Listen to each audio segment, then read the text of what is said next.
Alright, yeah, how's it going, guys? Welcome on into the stream. Today we're going to be playing some Magic Duels as we usually do on the Mondays. So, before I get into the stream, a little bit of admin. Apologise for the lack of Magic Duel videos last week. I've just had no energy for quite some time, and Magic Duels is getting a little bit of a drag. Oh my god, that is a bit loud. Fortunately for you guys, 99% of the reason why I do these streams is to hang out with you. So we're going to play some Magic Duels, and I'm still going to have fun, despite what I just said. Forewarning, if you expect Pro Tour level plays, it will only happen 99% of the time, because I'm a little tired, and yeah. Right, anyway, let's have a look. Today's stream music is not sponsored by Dark Souls 1, the official soundtrack. I know there's some lovely music in here somewhere. This one's a bit sinister at the moment. What are we going to play? Let's play Renown. Let's do it. But yeah, I hope everybody else is having a wonderful day. Hopefully I haven't chosen the wrong soundtrack here. This sounds like Satan worship.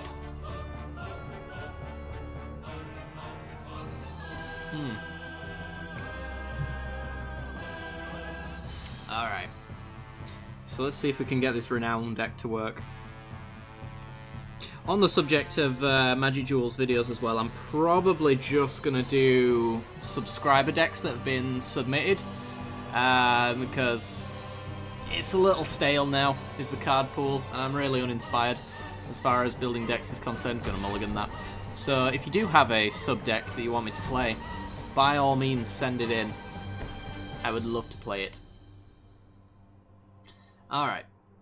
Leading off with a mountain doesn't give me high hopes for most of the stuff in our hands surviving. I'm just going to lead off with Kithion though. If he wants to shock it off, he can. Nothing so far. Okay.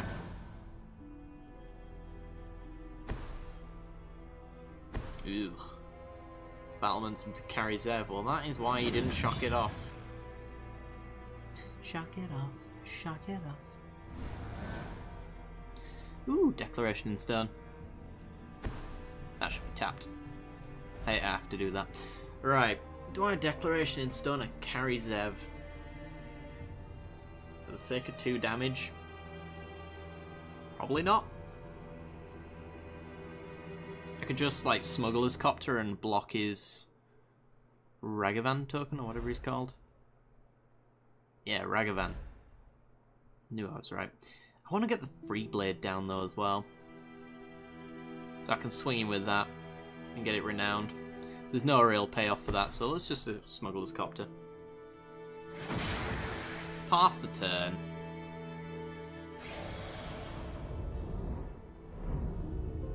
And probably watch our Smuggler's Cop to get Harness Lightning into Oblivion when he goes to combat. Yep, alright.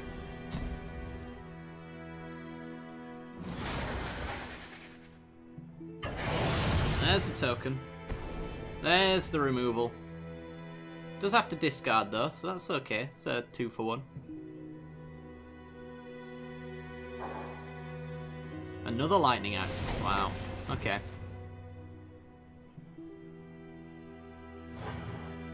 God, I need to play Dark Souls again. I missed that game.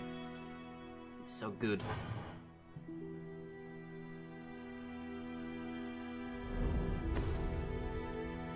More specifically, probably the Drunk Souls side of it.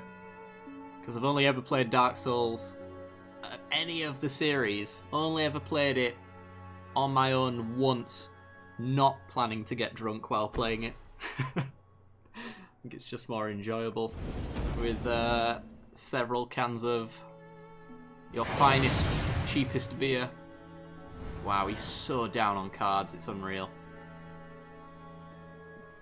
That kind of makes me want a Declaration in Stone and swing through, but...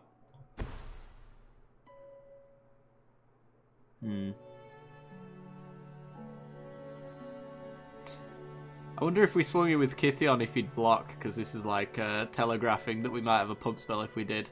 I don't think it's worth the bluff. Because then we risk doing absolutely bugger all. I don't want to swing for 2. He can spend most of his turn to crack that clue if he wants. I mean, he's got 1 card in hand, so he probably will. We'll have to see. But he needs to draw a land if he wants to play anything bigger than a 1-drop after he cracks that clue.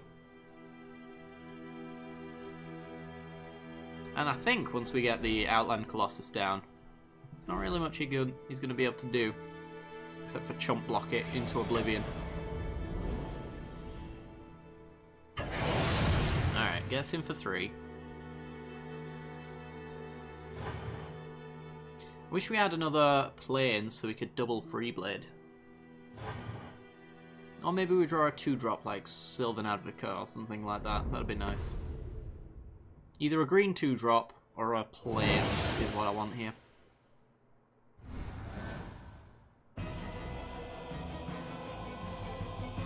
Eh. It's alright, I suppose. Means that we get our Colossus down. I'm gonna pass. Cracks his clue.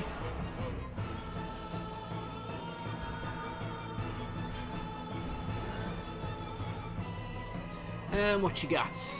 4 mana. Ugh. That's a little frustrating. So now he exerts, stops our free blade from blocking, would be my guess.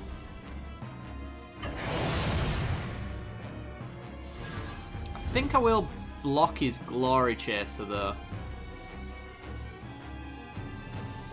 Stop that from getting Menace. I'm not that fussed about Kithion. Next turn we get Colossus down and he's got his Crasher exerted so we can block with it. We block the 2-1. Sure.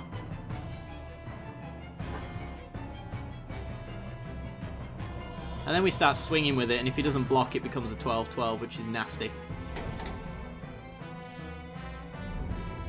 I don't know if we stand a chance of winning this one, but only time will tell.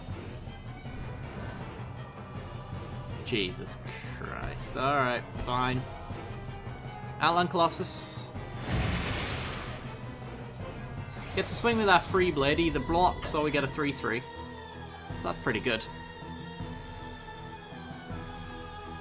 We get a 3-3.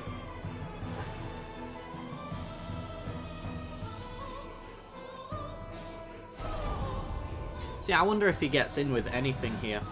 It depends on what he drew, of course, but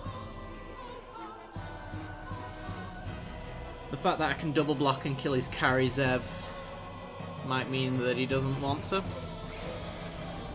Yeah, awesome. Ooh, Undercity Troll. It's real good with the regeneration. Okay, I'm gonna swing with everything. I think this is safe to do. Oh, hang on. Yeah, it should be safe. He makes us not block there next turn. We've got a troll left back to block, which can kill pretty much everything. I don't think we can die here.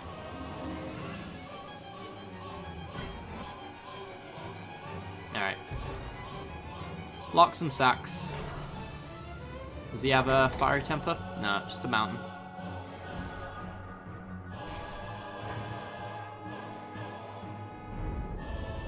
Gets a new card. And honestly, I think we might just go wide here. I think that might be better than having the regeneration for the troll. It's making sure we got the blockers so that he can't just tap one down and then swing in with something nasty and hasty and force me to chump.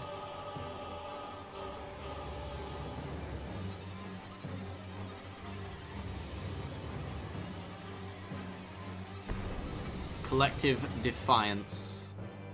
Okay. Kills that. 3 to me. Takes me down to 5. And swings. Does he have...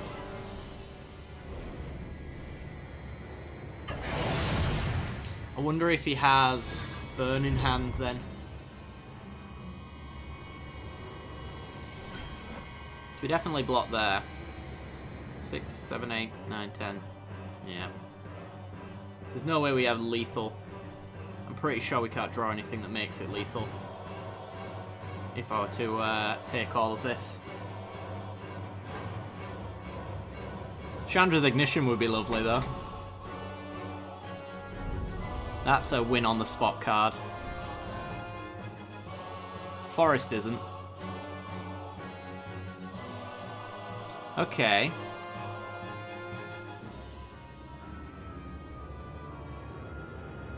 What could that last card be?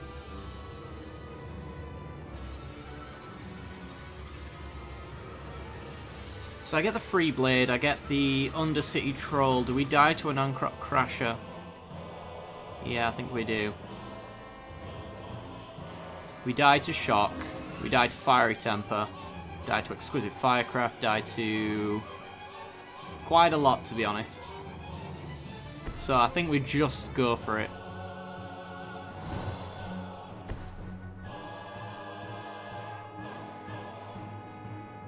We'll get in with the Colossus.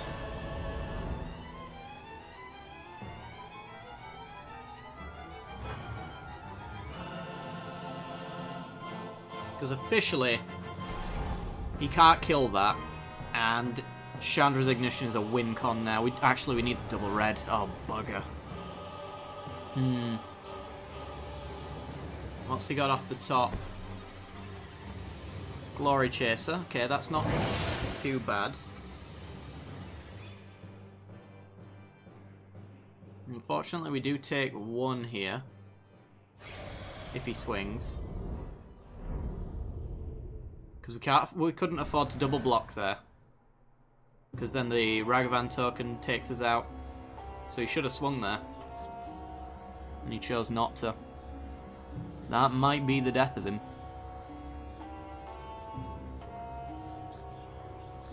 Okay, so let's swing. Vigilance creature and a 12/12. He has to block this, which means no block he can make here kills the Free Blade.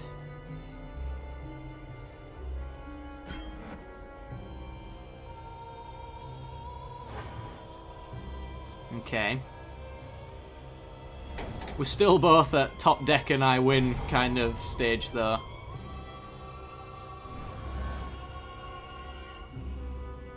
And there's so many outs that both of us could have here.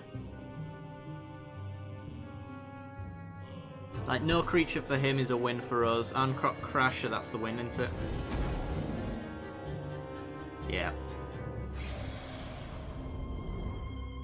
That is the win. If he sees it, he's got it. Ah. Yeah.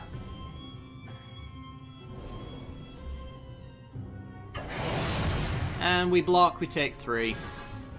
So close. God, I hate Ancrop Crasher so much. It's such a frustrating card. Ugh. Alrighty then. On to another game.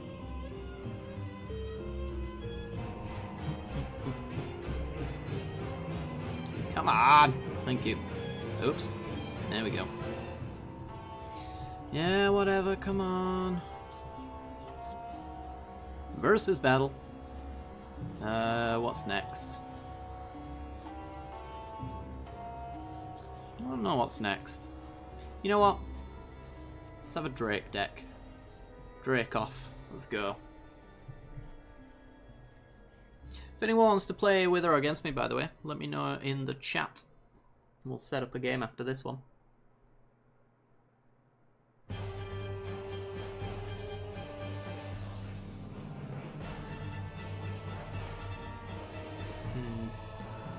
Hopefully we have better odds than we did last round.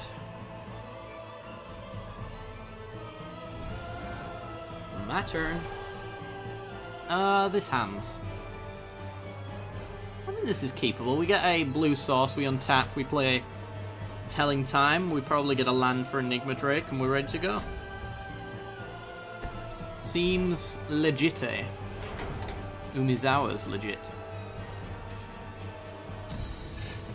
Alright. Pass the turn.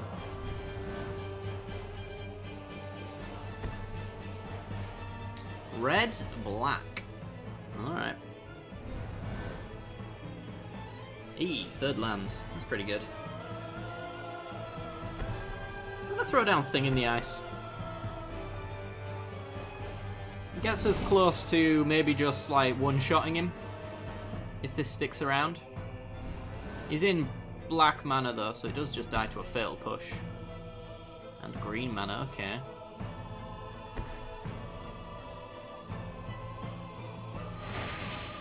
A 1/3 Loam Lava. When you enter the battlefield, search your library for a basic. Where does it go though? Does it go on top? Yeah, that's why this is unplayable. Hey, Rodario. That donation goal is... It's not really a goal. It's just if you donate to the channel during the stream, it essentially goes towards the day one of Magic Arena. So when we start Arena, as soon as the NDA gets lifted, I'll be buying a ton of packs.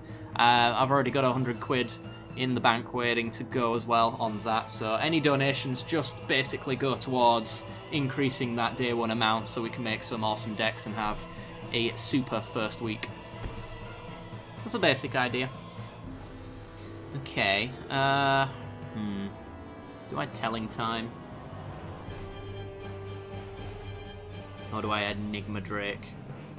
I guess I Enigma Drake. He's not really doing anything. He's putting lands on top of his decks, though.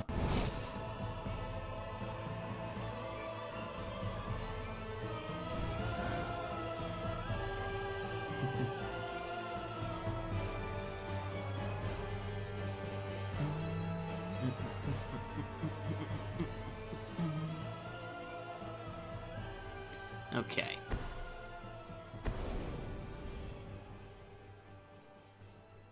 Mrs. Pilgrimage.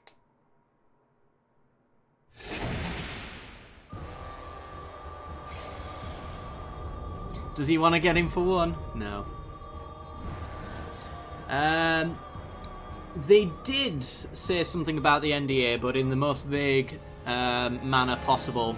They said that it will be available to play sometime during this month.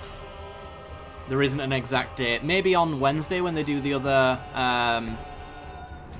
other arena stream, they might tell us, but I'm not sure.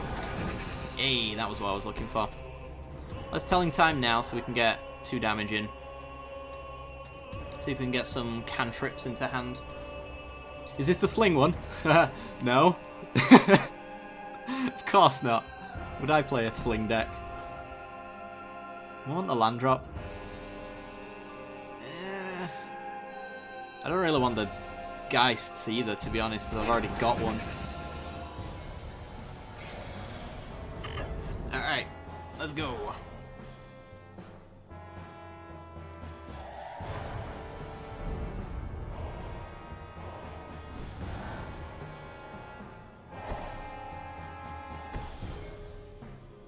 Chandra, goodbye, Thing in the Ice. Unless it's not Thing in the Ice, then that's a grave mistake. Yeah, there you go. He does lose his Chandra, but we kind of lose one of our immediate win conditions, let's call it.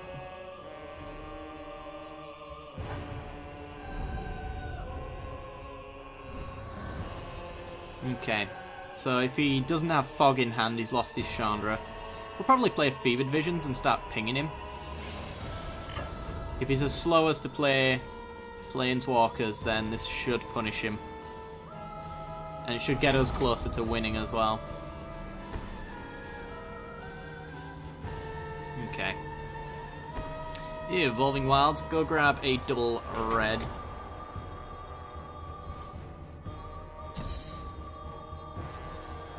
Oh. Come on, deck. You can do it. You can pull that mountain. There you go. Alright, then we draw. Titan Strength, that's real good. Okay. Works for me. Oblivion Sower. Not really going to find many lands, I wouldn't imagine. Yep, absolutely, completely whiffed. I wouldn't have minded some of those cards, actually. Well, this has turned into a race, because I can't really interact with that Oblivion Sower in a good way.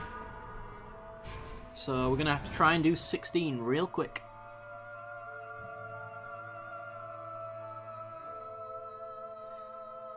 So, I could Titan Strength, which should be +4/+1 because of Oblivion Drakes, that's 6. Then 7. Hopefully draw into something else. That would be 8. And then Fling. We could win right here. If we get a cantrip, another Fling, that won't do it. So now we expedite. We need something blue that's not part of the Water Veil, thank you very much.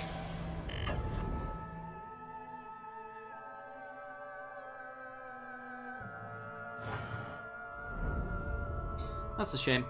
Well, I think we might just win next turn. Never mind. I think it might take us a while to win. Yeah, forgot about the 2 red.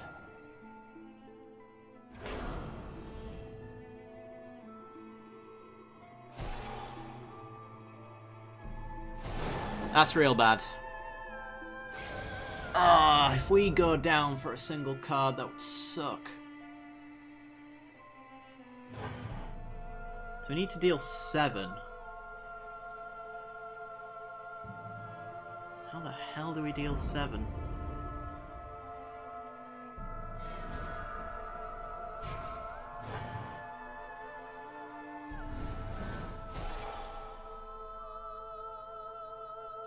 That won't do it. Yeah, I think we're just dead. We're not dead immediately, but I mean we're so far off winning because I'm going to have to chump with one of these guys on the Oblivion Sower or the land.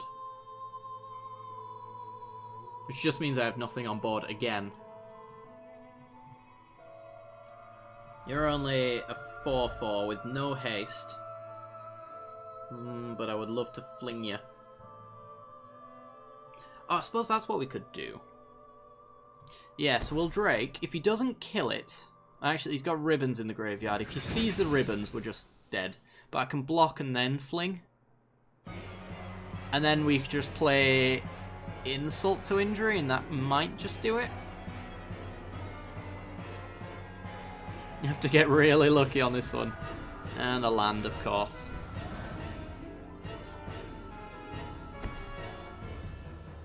Oh, he needs the double black, doesn't he? Yes, okay. No ribbons for us. Sandworm Convergence, okay. Shouldn't matter.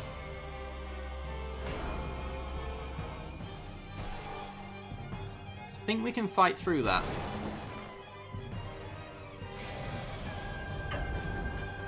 So he swings. We block and fling. Getting with that 1/3, I ain't blocking it. Okay. Fling at you. Sacking you.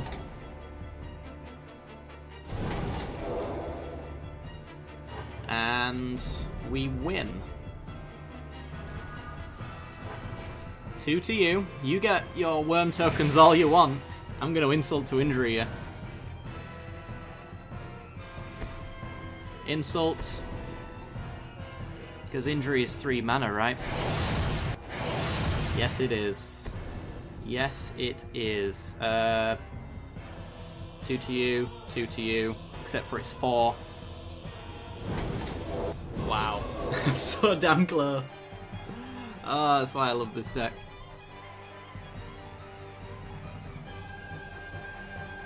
It's probably one of my favourites. Of the decks that I've personally built, anyway. Tends to be the case. A lot of my favourites are subscriber decks. Like this draw and fold deck, which we're going to play. God damn it, stop clicking on that. Yeah. Let's readjust my screen, there we go.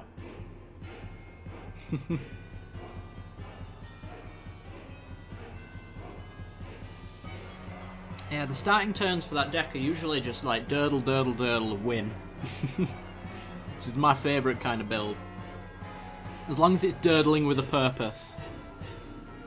Didn't we just play against that guy? Was that the Ancrop Crasher dude? I think it might have been. I can take this hand, turn one island into Renegade map, crack it, go get a black source. Sulphur Falls, we have counters open. We want to work towards your Henny's expertise, but I think we can take this. Black white. You didn't know this, Thalana? I thought this was common knowledge. That's why most of you subscribe, isn't it?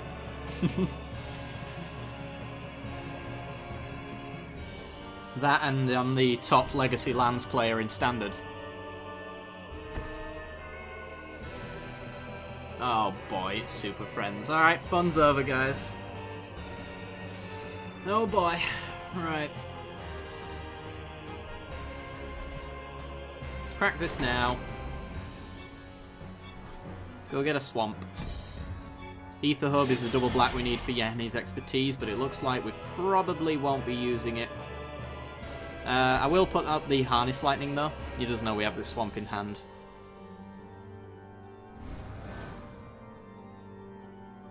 Just had a Spire run that, like, unlike Clockwork, will win simply because I have Dead Branch. Nice. Okay.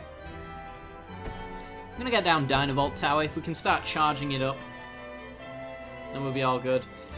Probably might regret that now that I think about it, because this might just be turn 4 Planeswalker and then I'll be sad.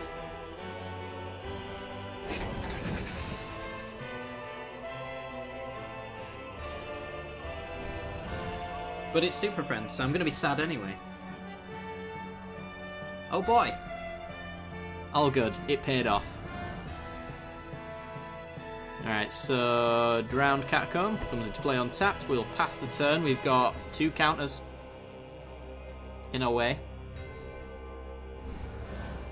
And then we get Lightning Bolts so that we can start taking care of creatures or even resolving Planeswalkers. Wow, he passes. Alright, let's Glimmer. Don't tell me this is a control mirror. Get censored. You ready? Oh, don't salty paws, please. Don't do this. You're better than this, opponent. Your choice of lands would say otherwise, but... Okay. And he casts out. Sure.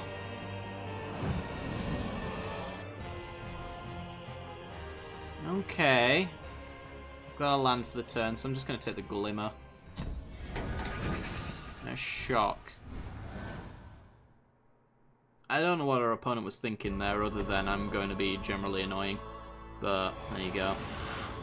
Oh no, we have nothing to do. Look at us immediately pass our turn.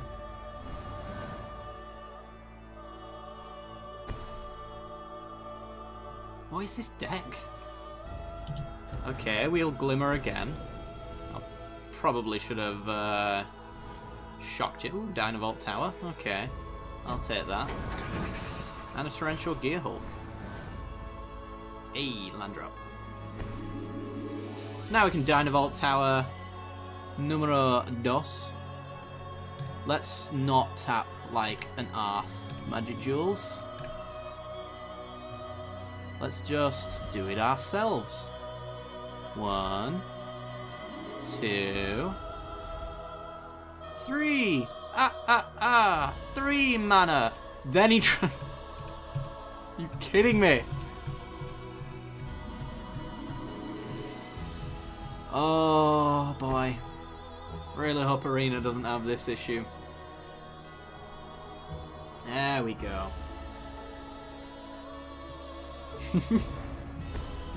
Illumination. Sure, go for it. I'm gonna start bolting you repeatedly. Tap out for a big thing, go on. Do it! Don't let your memes be dreams, kids. Really? Alright, well. Gonna bolt you. Then I'm gonna shock you. And then hope that he doesn't have an instant speed thing that he was really baiting me for.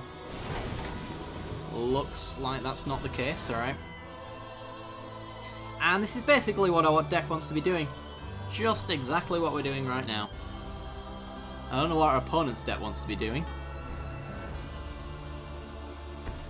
Because his hand should be full of like 6 or 7 planeswalkers. There you go, right. So, we know exactly what this is. Because you do not play Arlinn Kord in a 5-colour deck. Unless she's not the only planeswalker. Alright, bolt ya. Oh, I will be doing my last game of Super Friends, don't you worry, but I will hate every moment of it. I promise you that.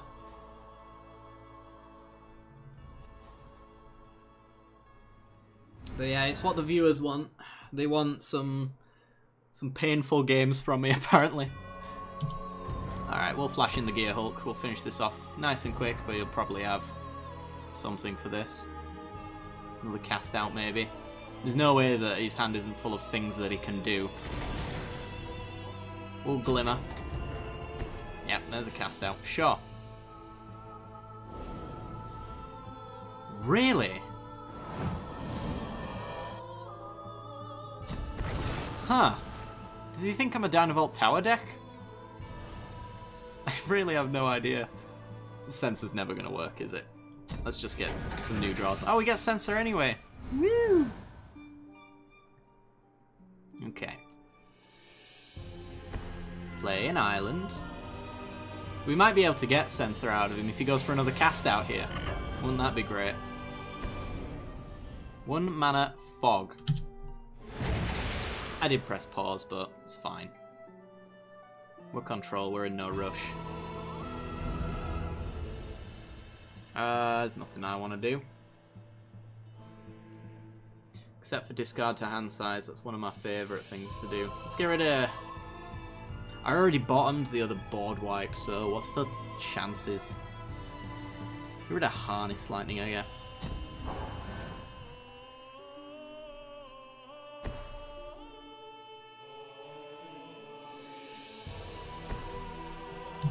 Hey, that's a Gideon. This is a counterspell. How about that? A Never. How about... No, Scat. Get sense. Get committed.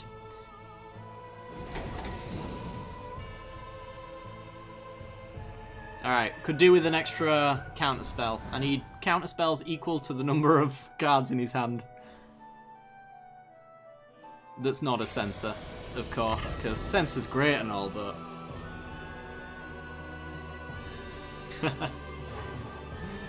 yeah. Except for he used them both on a Dynavolt Tower, so he'd have got double value to being able to hit my Torrential with the other one.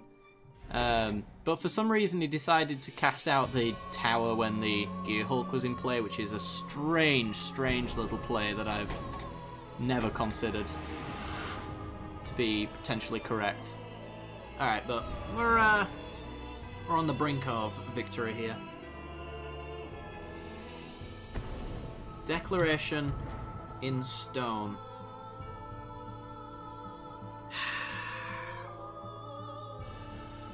I have no win condition if I let this go. Give him a Planeswalker. Oh, I'll just counter it. Go for a pull X3 if he just passes the turn. Okay. See if we can, yeah, get absolutely wrecked, destroyed, and obliterated Super Friends. Now just give me 2 points of damage and we'll be all good.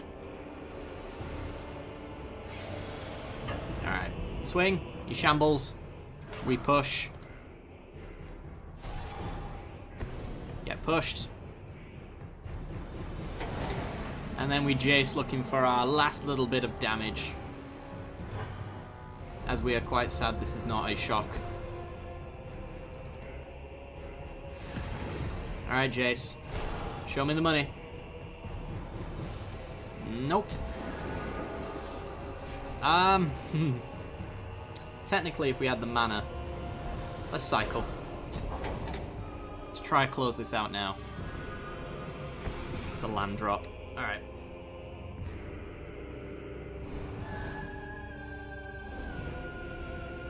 Never. Sure. We just need to find 2 points of damage now.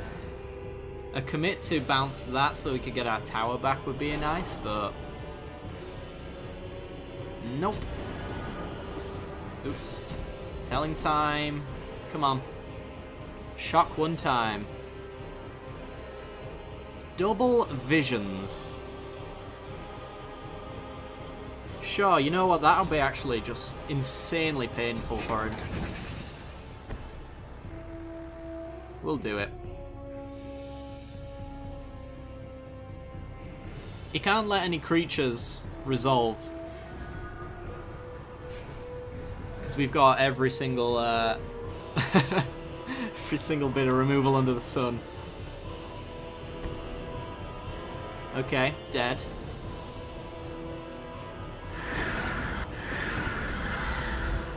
Magma spray ya. Up to 3. And then we'll visions again and then... Oh, never mind. We'll just shock him in the face. Get shocked. Woo! Alright. Always a pleasure, Super Friends, when you get destroyed that badly. Alright, let's go. Yeah. Add it to my collection. Versus battle, let's go. Let's go Flicker. Doesn't always work, but when it does, it goes crazy.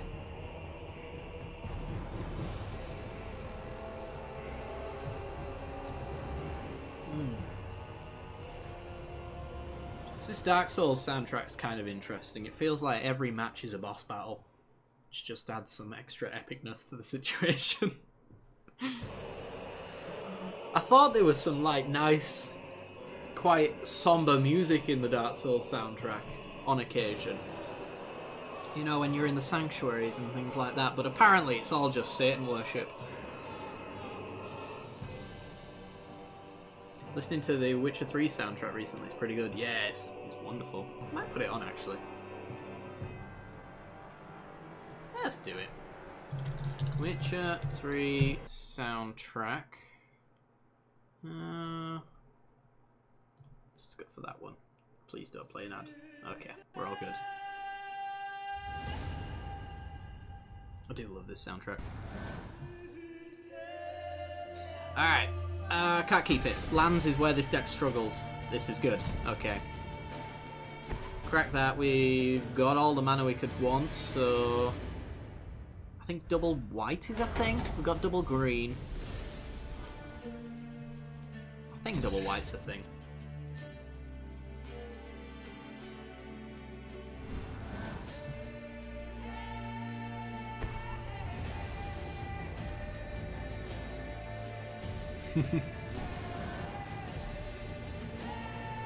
Okay. Play the Forest. It's a pretty slow start for us, but it's a slow start for our opponent. As long as he's not control, that's good. Alright, he's control. Wonderful. Oh, I'm the worst. Shouting out my own demise. Right, Harbour. Get something on the board that doesn't die to Fatal Push. play around Declaration in Stone by not playing the other.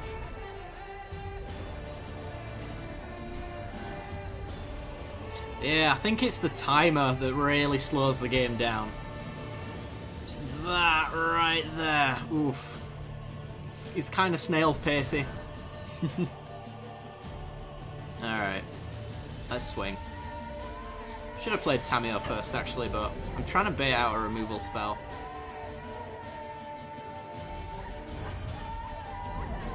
Yeah. Alright, we'll just flash in Krasis, because I want to try and get him to tap out so we can resolve this Tamio. There's no way he can let 6 power sit on the board as well. Yeah, it's like it had vigilance. Look at that.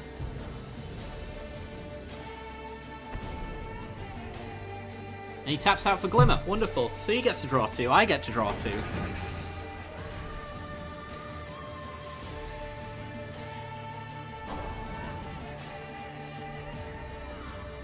Alright.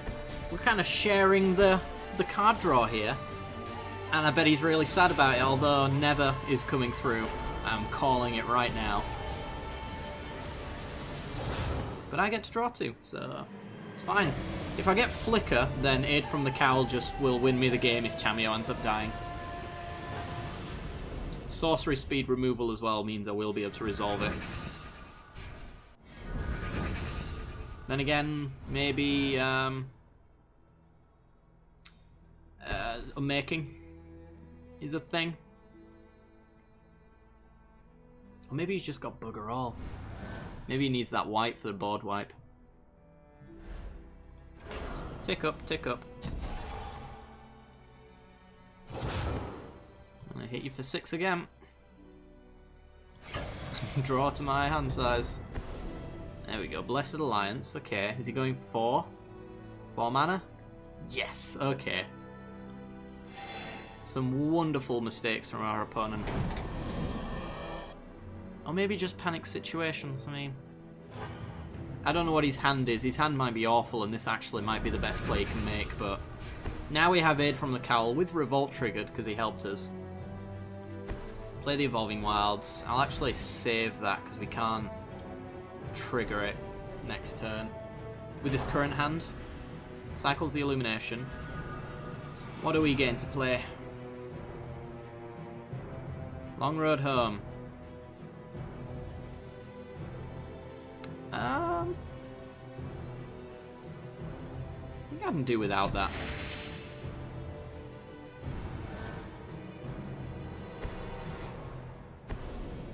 Anguished Unmaking on what? Tamio. Okay. It's fine by me. And then Liliana. Not that fine by me. Alright. Crack this on our turn so we can get the Revolt trigger, because we did just bottom our Flicker. I'll keep that for Nissa, because she is a little Nissa. She is a thing.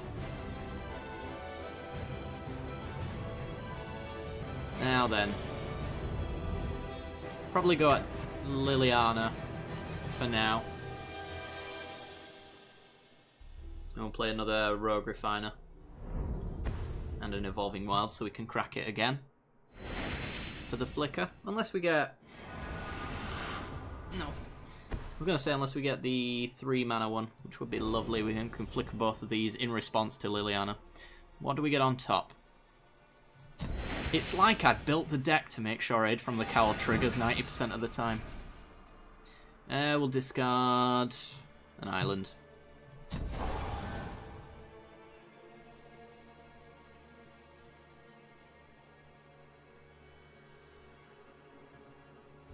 Bant versus Control with the flash speed shenanigans. Yeah. It's really, opponents struggling quite a fair bit. What do they let us keep?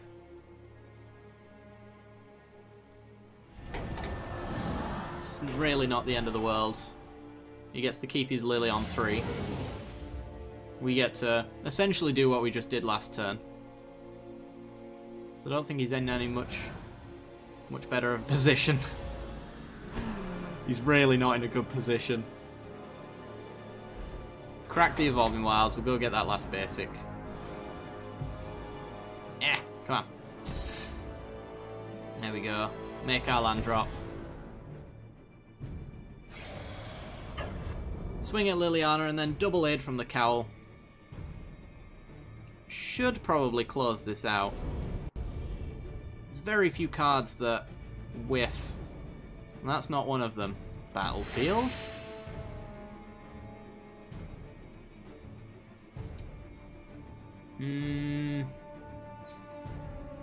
It would trigger Revolt. We can't fetch anything with it.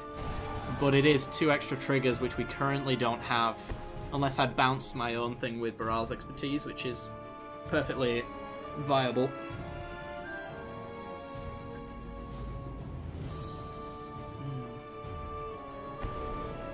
Reprisal, sure.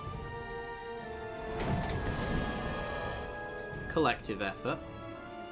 Okay. He's got all the answers. We're back on exactly the same board state again.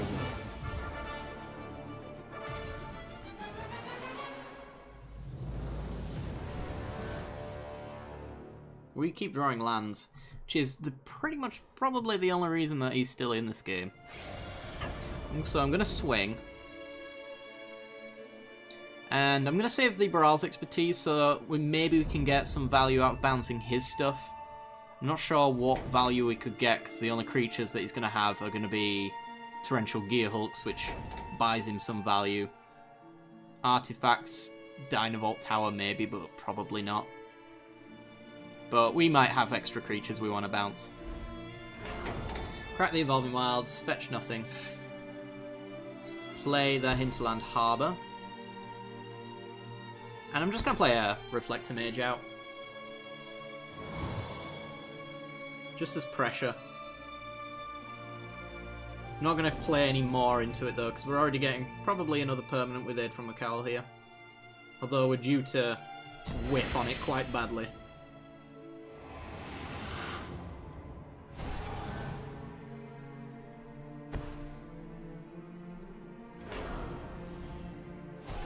Okay, ticks you down.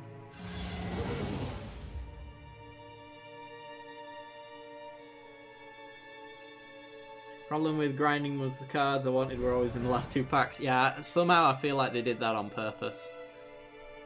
Okay. Nissa triggers Revolt if she lives.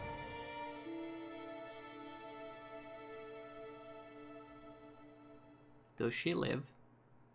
He's pausing like he has a counter, but he would do this in a heartbeat if he had the chance.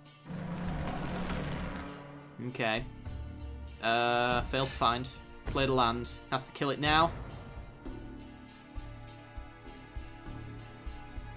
He's pausing because he doesn't have anything, and he needs to pretend. For the sake of the game, he needs to pretend that he has something. Woodland Bellower. Nice. Okay. Woodland Bellower hits Tireless Tracker, Sylvan Advocate, Reclamation Sage, and Rogue Refiner. There's one left.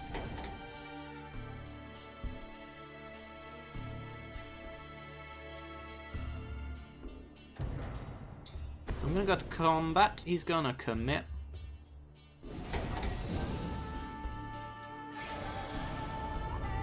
That actually is kind of annoying. Because now I can't Bellower.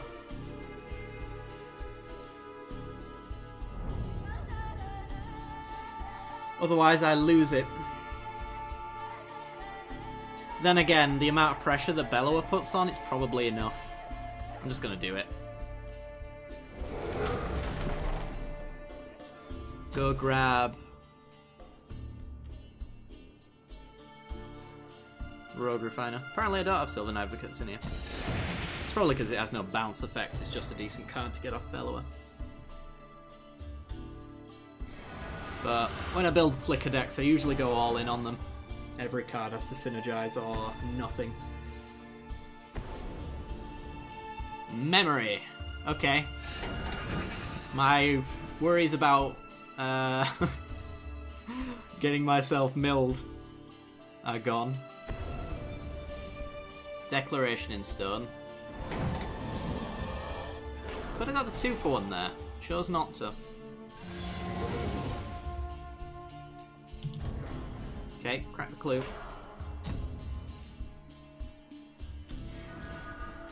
Essence Flux. It's a shame I didn't have the mana open there. Okay. So we can hit you for 4. Take Lily off the board. 1 blue and white mana is not anything to worry about. I can displace and draw 9 million cards. Let's see what Nissa gets us. A Reflector Mage, okay. So, go to combat. Kill. Maim. And then we'll probably just flash in Bounding Crisis, since it's lethal after a board wipe. Discard Reclamation Sage, Reflector Mage.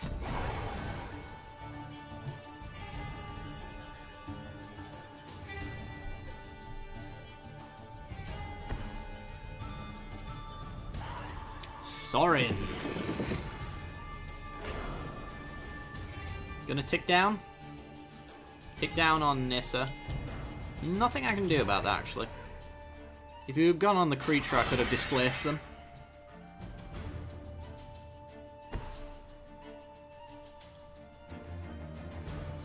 Okay. Flash in. Flash in. Essence Flux, draw some cards. I'll leave the other one as a combat trick if I need it. Not gonna bother. Waste of time. Waste of time. And he's had enough. Yeah. Turns out playing on your opponent's turn when they're trying to play on your turn is really hard for a control player. Woo! Gotta love that deck when it gets going.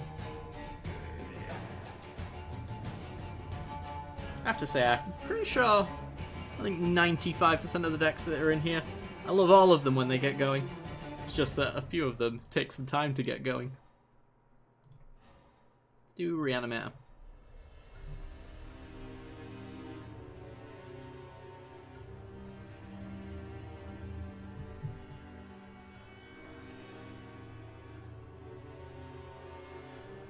Waiting for players to join the match.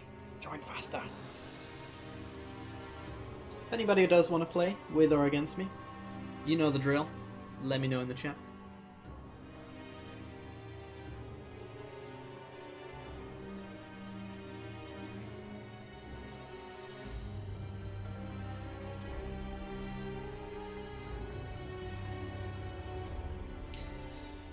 Alrighty then.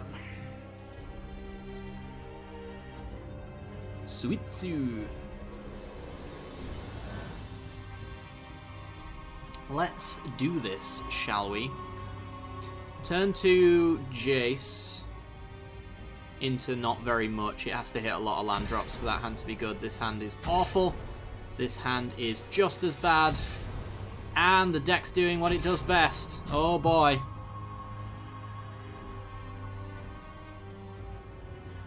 Okay, what are the odds of winning? Depends, do we draw a land? We were on the play there. This is why I never go down to 4, because this is just depressing. We'll see though. There's a chance that we draw 6 lands in a row, and along the way we get to Brilliant Spectrum, an Ulamog and an Omnath into our graveyard. I'm going with 0%. That sounds about right.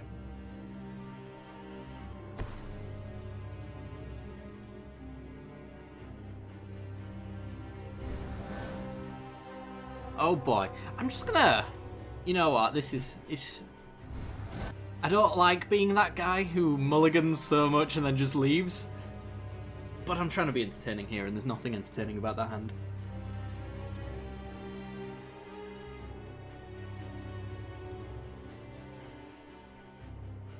Let's go again.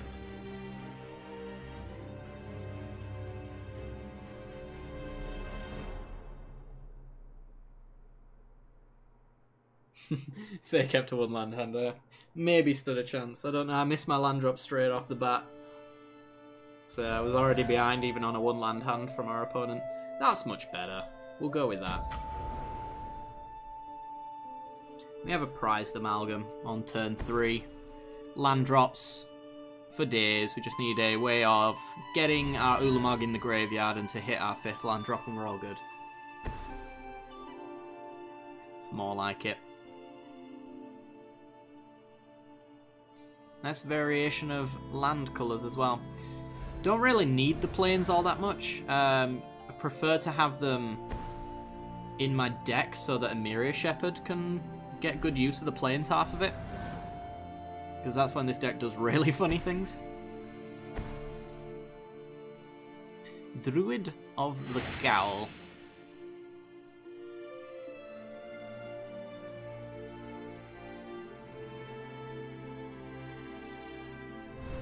Okay, Simic Ramp.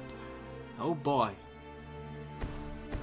Alright, let's get the 3-3 down to pressure. We've got the discard for Ulamog. The 4th land to get it done. Hopefully Brilliant Spectrum with the Converge allows us to hit our 5th land drop off of that. As well as discarding maybe an extra creature. Colourless. Alright. Working with Thought-Knot Seers, Reality Smashers, Rogue Refiners, sure. Maybe Kozilek's in here for fun. Alright. Prairie Stream. Doesn't add anything to our Converge, so I'm just going to keep it in hand. Alright. See if you want to block. Before he knows we're a reanimator deck, even though it's blatantly bloody obvious. Okay. Works for me. Alright, Brilliant Spectrum, here we go. First time Twitcher, if that's a thing. I think that's a thing. Welcome on in, Beer Metal Sleep. Good to see you.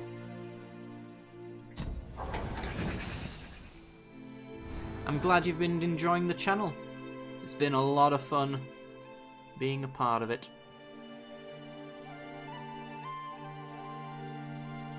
Okay, so next turn Ulamog the Ceaseless Hunger and then our opponent scoops. Especially since they just tapped out.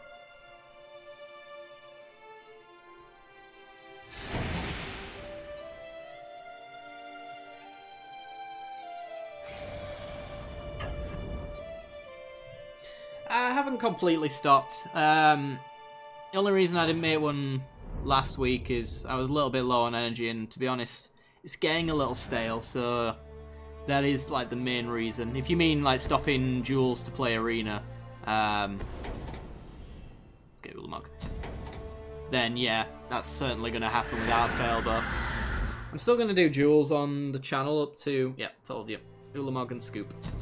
Up to the point that Arena comes out. But last week was just... ugh.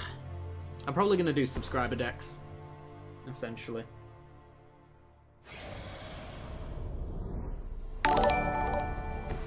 Leprechaun! Thanks very much for the subscription, buddy. Welcome on in. You're awesome.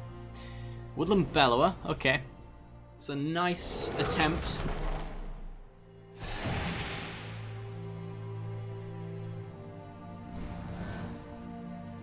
Won't be playing Arena because it won't be on Xbox One. It might be. I wouldn't rule it out. They're just doing PC for now. But I suspect the way that the UI is developed and the fact that they're using Unity would suggest to me that tablets, Macs, Xboxes, PS4s, all that lot would probably... It's not outside the realm of possibility that they go onto those platforms. But yeah, not in the near future. Let's get a... Do I want to get a plate crusher? There's really... there's no reason to. But I might as well. Let's do it. That's a 9/8 hexproof trampler.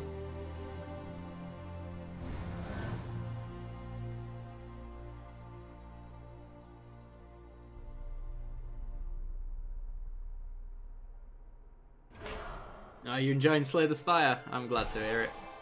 There's a ton of fun in that game. Makes me really happy that a lot of you guys gave that game a chance, because it is very draft magic-esque as well, so just seemed right up everybody's alley, to be honest, so... Haha! Alright, AI. Playing that game, are we? I'll take the rest of your damage. AI's in suicide mode now. Let's go Evolving Wilds. I don't need to, but I'm going to.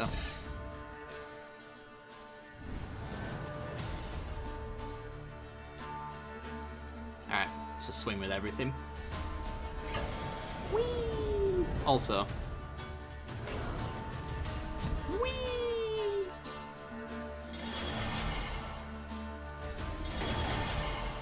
Gotta build a 100 card deck with the most hated cards in Duels. So Super Friends. Yeah. Oh, I had to finish the rest of the sentence then. With Sphinx's tutelage and counter spells. Okay. Well, I'll try that out. That seems interesting. There's a lot of planeswalkers that draw cards, so there's kind of a synergy with Sphinx's tutelage there. Yeah, we could do that.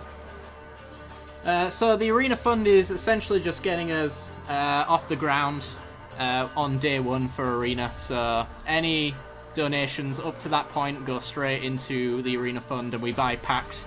I'm going to be taking the week off hopefully and playing all day every day Magic Arena.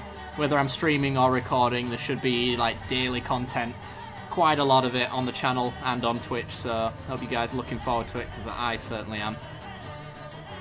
But yeah, any donations go towards that fund, so let's do Thought to Horde.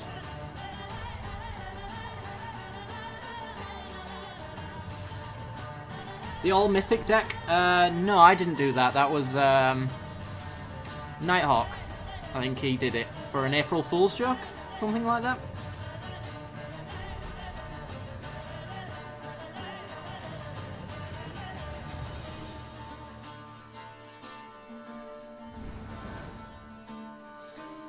A brew once Armenket comes into Arena.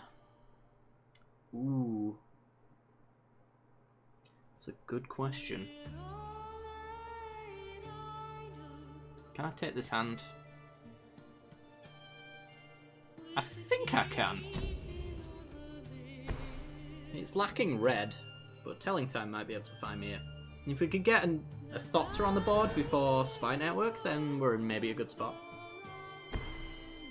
Did they lift the closed beta NDA on Arena? No, not just yet, but by the end of the month we should be playing it. Ooh, Night Procession. You know, when you said Armenket cards, this was the first thing that came to my mind. So, I'm wondering how many token strategies there are for Arena.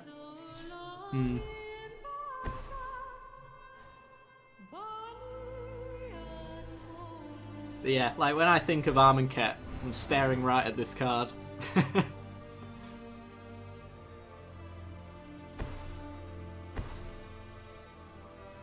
Alright. Yeah, I'm pretty much in the same boat there, Leprechaun. Well, that's the artifact I need for Thopter Spy Network. Take the land. We don't have the double red, so PNLR can go to hell and back.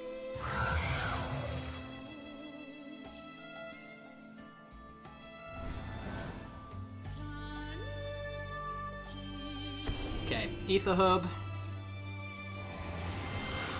And then Let's pretend we have Blessed Alliance.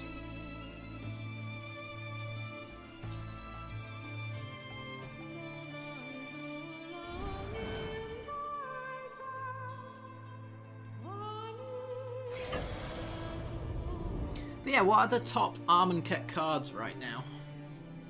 The Scarab God, of course. He's like the number one, I guess. I suppose Scarab God goes quite well in my Hostage Taker tribal deck. Oh, it's a big janky mess. I can't wait to actually brew in full standard with that. Ooh. No, I'll actually take that. Oh, the only issue is you. You're just going to start picking off all of my Thopters. Unless I get the Trinketeer down.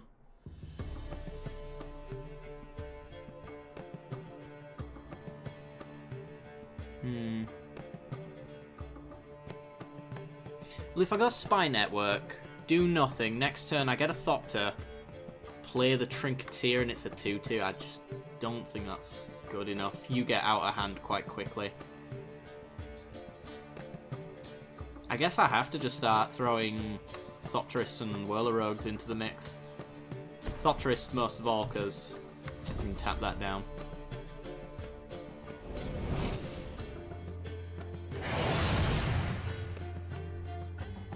Alright, we do give him like the best target in the world to start swinging in.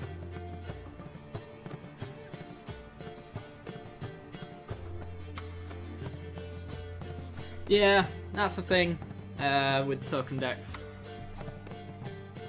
I mean, Anointed Procession's pretty sweet, but you need something, another engine piece really to get it going.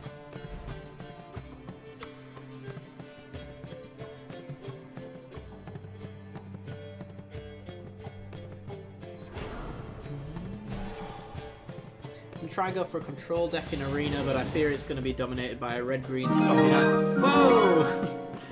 Being out of sleep. Thank you for all the Duels entertainment over the years. No worries, man. Thanks very much for the donation.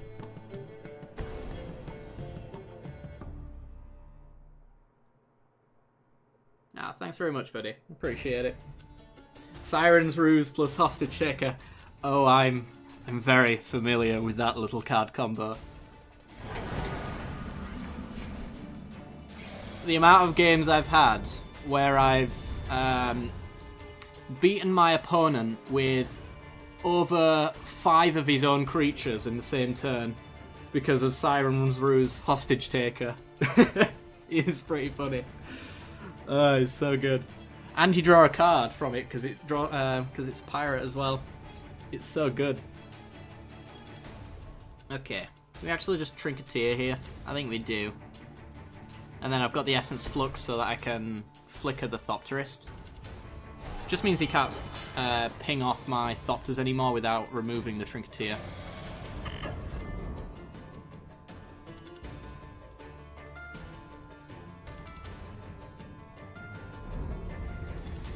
Endless Sands. Which one's Endless Sands?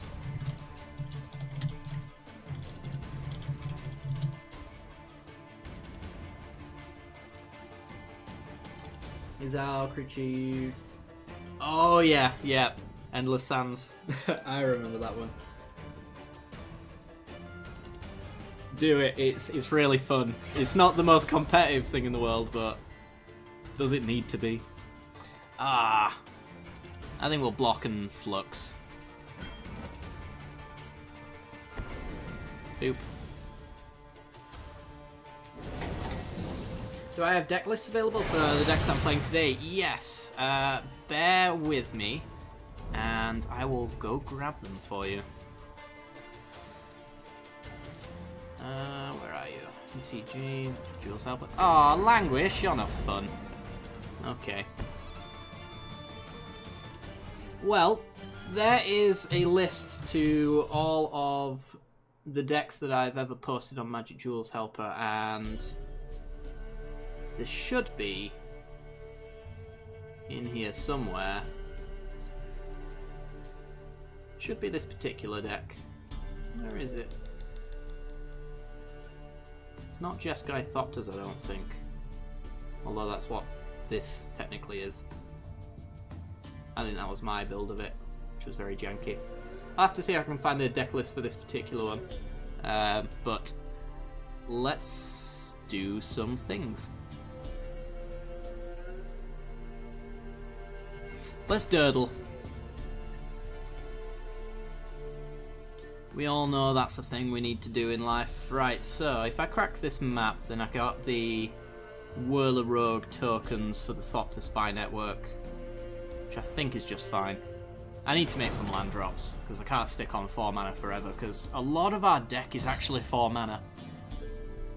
Which is one of the downsides of the deck, but once it hits that point, and if it is allowed to do what it needs to do, then it just goes crazy. Hey, Hazenko. How you doing?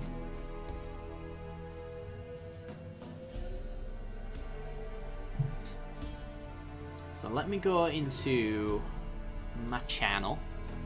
Let me see if I can find you this particular deck. Ticking up the Liliana. Ah, go away. Thopters.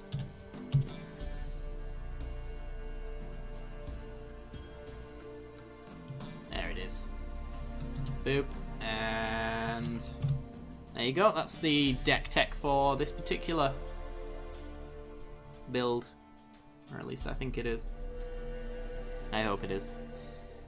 Gideon of the Trials. Oh my god. Alright. Not the end of the world. Our mountain can't deal to combat damage anymore. Or any damage for that matter. So, I mean, if we had our Koth, it wouldn't be able to ping anything. So, it's really unfortunate, of course. So, we can actually anoint a priest in the same turn. Is that right? It is right. Not going to miss Super Friends in Arena. No. Fortunately, Super Friends in every other format except for Duels is not that powerful. And it's kind of fun when it is not that powerful. Yeah, I'd call this more black-white control. These are this and maybe Big Lily is probably Gideon of Allied Zendikar. Those are probably his only 4 Planeswalkers. Maybe Obnixilus. Problem with control is that when you go to picking up all of your like bombs, they're always Planeswalkers. So it's hard not to be Super Friends at times. Vizier of the Many Faces and Hostage Taker. Oh, you're onto something now. Oh boy. I can make more Hostage Takers.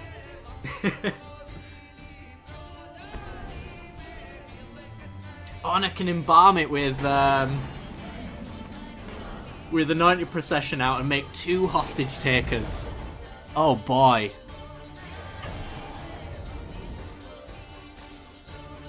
I think we're onto something here, gents.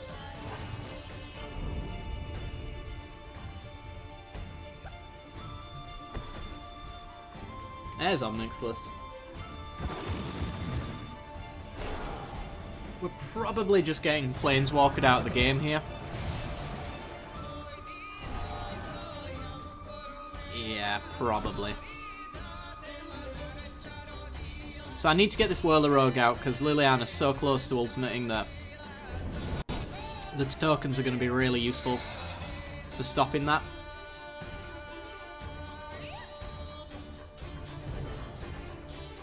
Could just have a Languish and then we're very dead. And he can Obnixilus to go hunt for it. What are you pausing for? He's probably got Fatal Push in hand, I guess. Yeah.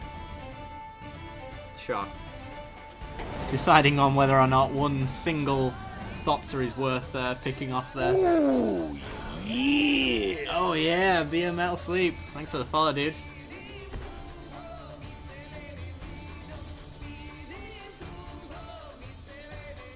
Deck in stone. Don't. Don't say it. Don't say it.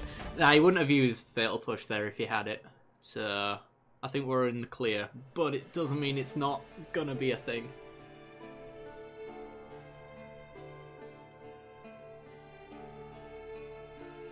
So many planeswalkers. Goodbye, Thopter number 2. Okay, so it's like we just played a Whirler Rogue. Gets rid of our ability to flicker it. Sure. And now I can only deal damage with 1. Now, how does this particularly work? Deals combat damage to a player. Okay, so if I did attack with it, this would actually stop us from getting the card draw. Mr. Right 9, thank you very much for the follow as well. Lots of new faces today. Happy to see you all. It's always nice. Alright, it's game over then. Unless I get a Whirler Rogue off the top so I can unblockable one of these Thopters.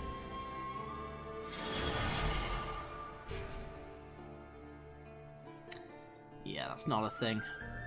Inventor's Fair, Inventor's Fair, Inventor's Fair. What do you get me? I don't think you get me anything good.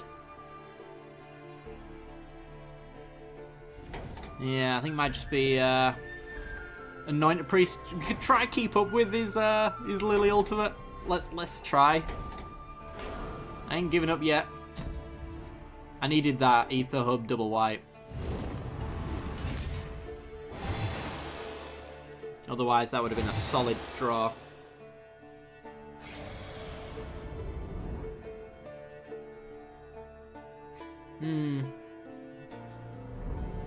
Yeah, he may have been right there, Thelona.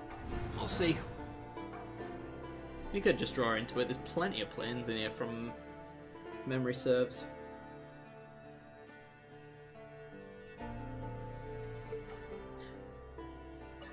I'm not terribly afraid of his Liliana ultimate.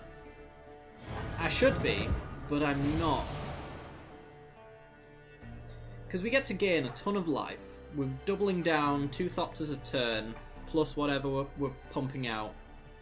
At any moment I could Dusk, wipe his board, and leave mine in place. Never mind playing around burst. But the Dawn allows me to get Whirler Rogue, Maverick Thopterist, Master Trinketeer, all of those back into play. Hopefully he forgets about Lily's ultimate. Looks like that was not the case.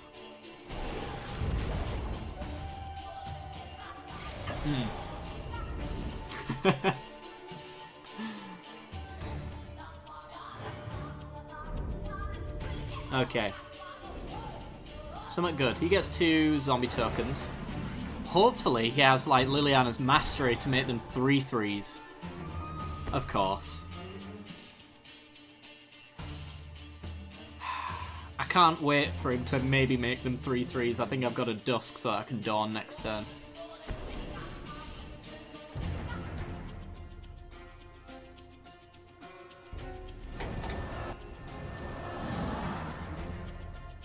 Okay. So you cost 5 mana, is that right? Yeah. Which leaves us with 3 mana. None of these can be played for 3 mana, unfortunately. So the 3 mana has to be something off of the top if we want to be completely mana efficient. We're really just dead, though. Just without question. I don't think there's anything that gets us out of this position. Especially when he's got that many cards in hand. And he's got other Lily. Okay.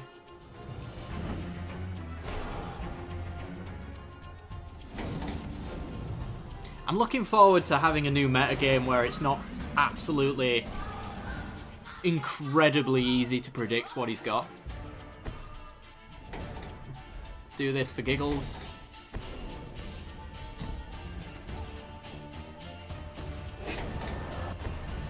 Play that out. I wish I'm making... Okay. Goodbye. Well played, opponent. Well played. Let's see. Type of archetype am I thinking for my arena fund? I have absolutely no idea, to be honest. I've got a few combo decks that are insanely janky.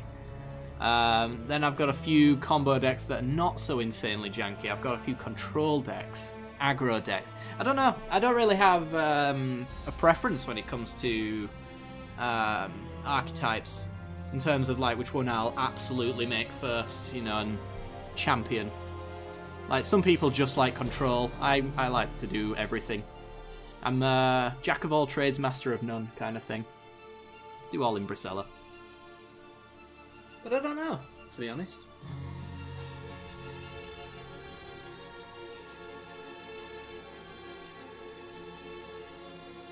Come for the magic, stay for the jank. Nice. I did see a combo that I want to play around with as well. It's Marionette Master and Brass's Bounty. So Brass's Bounty is like 7 mana, and it gives you treasure tokens equal to the number of lands you control. And then Marionette Master deals damage whenever artifacts get sacrificed. So you play Marionette Master, Brass's Bounty, get about 7 or so treasure tokens, and then sack them all. Each one deals 4 damage. And it's pretty sweet. Mulligan. Mulligan. Go. Alright, this is okay. Now I need to get back on my deck naming. Let it go a little bit recently. Am I? Oh yeah, so I am. Welcome on in. How's it going, buddy? Alright, let's go get a... Let's go get a forest. Yeah. Want to leave as many planes in the deck as possible. Because the other way that this deck wins is just by Emiria shepherding as many planes into the field as possible. Just need to bring the ramp then. Can do that. Okay. That's an annoying little creature. Okay, so this is the Winding Constrictor deck.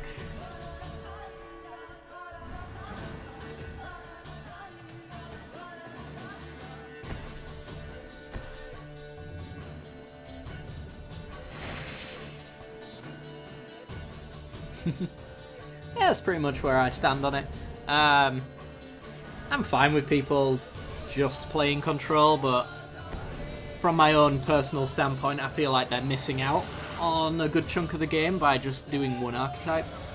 But, you know, if you enjoy one thing, sure, go for it. Black-green Budget Explore deck. Oh, is that the one with the Constrictors and then the 3 mana Merfolk that becomes like a 7/6 or something like that? Yeah, I've seen that one. It looks sweet. That's a deck I can get behind.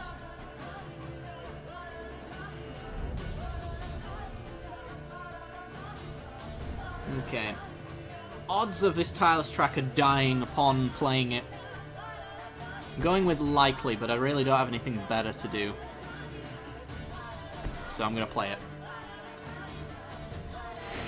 I might want to be Explosive Vegging next turn as well if I draw it, so there's plenty of 4-drops. Yeah, goodbye.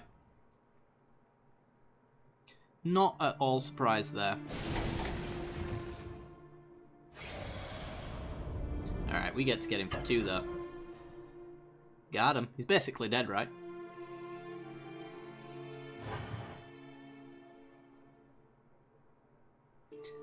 This is all in Bracella, is this particular deck. So we're pretty much hunting for Gisela and Bruna and comboing them off. There's like an angel sub-theme. It's mostly a ramp deck.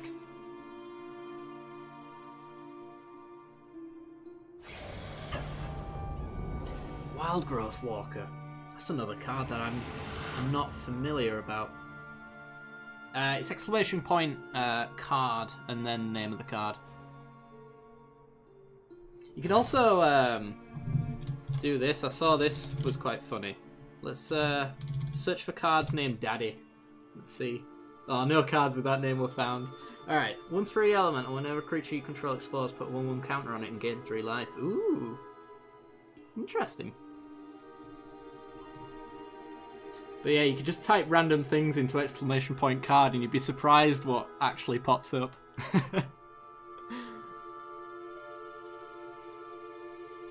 But apparently there's nothing with Daddy in it, which is probably for the best. Cast out? Siphoner? Probably. Could just Declaration in Stone it though. He gets one last card draw. There you go, Jank in the Mox. Oh, Jack in the Box, yeah. Ah dear, right. Let's go to combat. Let's bluff a pump spell.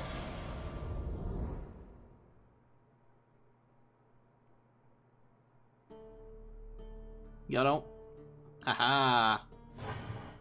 Bluff succeeded. Alright, I'm gonna take out his card draw. Because this guy gets nasty real quick.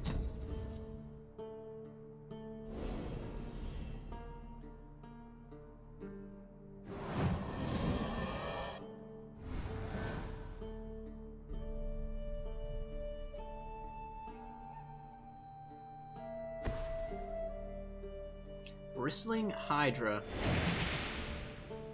Damn. Now I'm wishing I'd have waited on that cast out because I could have got that in response to his energy trigger. Bagger. Eldritch Evolution. That gets us Gisela. Is Bruna 7 mana? She is, isn't she? So Cloud Blazer can get us Bruna. Bruna is easier to find though. Either way, we're just gonna Cloud Blaze for days.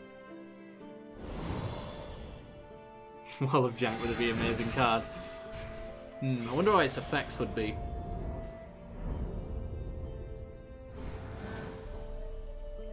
Pick an unplayable card from outside of the game and then put it onto the battlefield. It'd be like the Glimmering Wishes and things like that.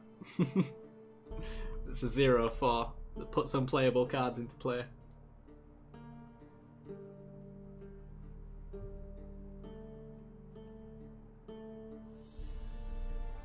See, I can be a card designer. World's greatest. Aw, you're no fun.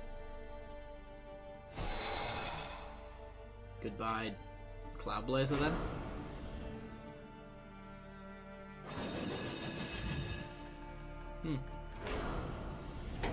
It's interesting how he wants to trade that. I probably wouldn't. Especially since I could Eldritch Evolution it and no, actually you couldn't cast it in response because this is an additional cost. Ho ho ho. Read your card, kids.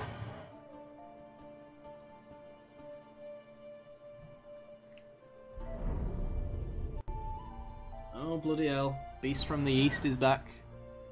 You can actually hear it. My mic's so sensitive, listen. It's just started raining. Another Cloud Blazer. Stream snipe. I doubt it. I doubt it. I don't know, do I recognise his name? No. I don't think he's ever commented. As awful as my memory is, I tend to be able to recognise usernames from like months ago. I don't know why. I just have this weird skill when it's not important. Ramp or Blaze? You always Blaze, right? It's always time to Blaze.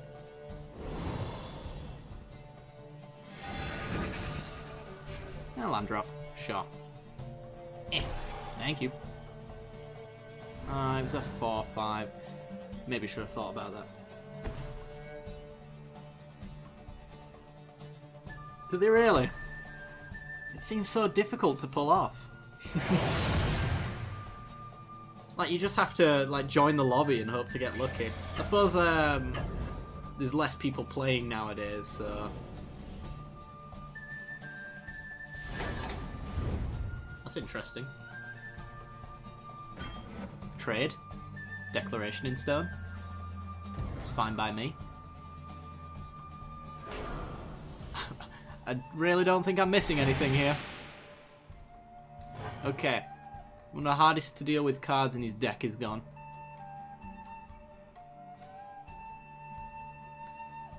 I feel like there's no way you do that and be stream sniping.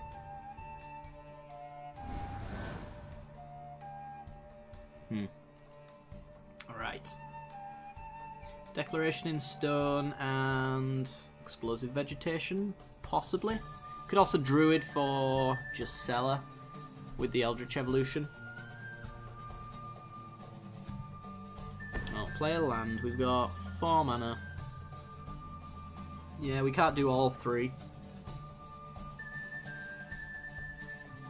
Probably just Veg and Declaration. Forest and Forest. Goodbye, 4/4. I was thinking of decks, wonder if build a deck around Hexproof would work.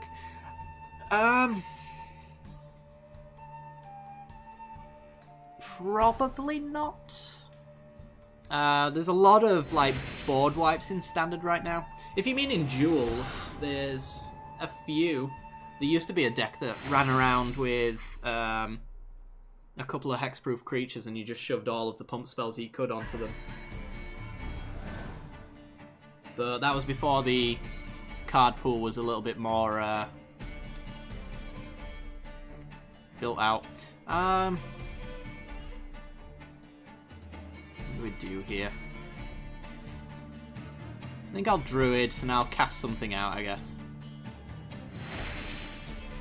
I really don't want to Eldritch Evolution until I find at least one of the pieces so I know the other one to get. Because if we get Bruna, then this goes straight into Gisela and we've got the combo right there.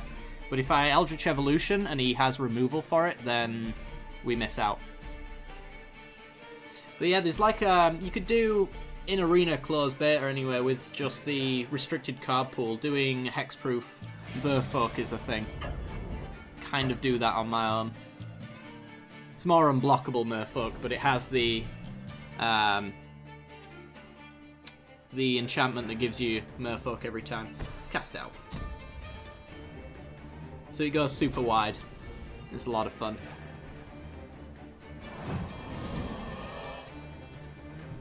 Now, if you want Indestructible, you want to go with Horse Tribal with Crested Sunmare. Horse Tribal is where it's at.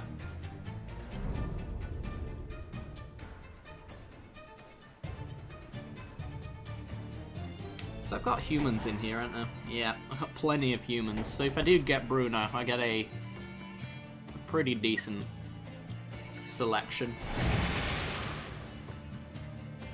Come on, Bruno.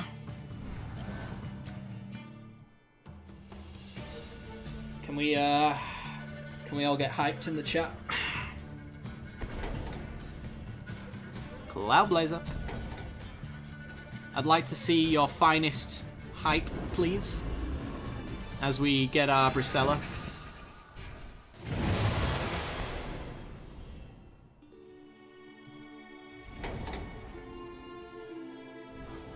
Hi, Gisela. End our turn. Good luck. Have fun. If you ever want to play with Bricella, this is the deck to do it. Because it does it so consistently. It takes a while on occasion, like today, but yeah.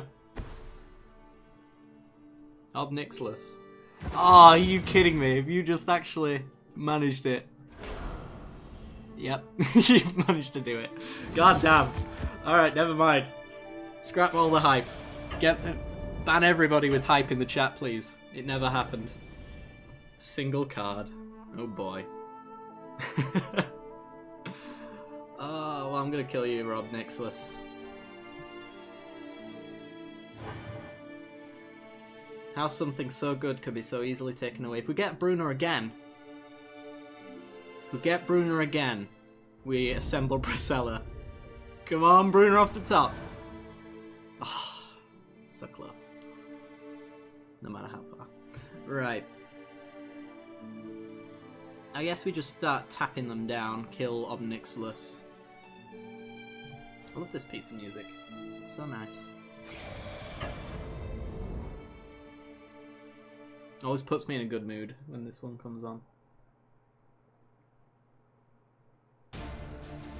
This one, on the other hand, jeez.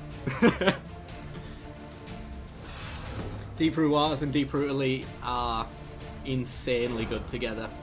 If you get the 2-1 that gets +1/+1 whenever another creature enters the battlefield as well, you just go crazy. It's got Druid of a Cowl, it's Explosive Vegetation, it's not over yet. Thin my deck so that we can go find that other Bruna. I almost don't want to take the planes because Emiria Shepherd is in here. And that's one way of reassembling our combo.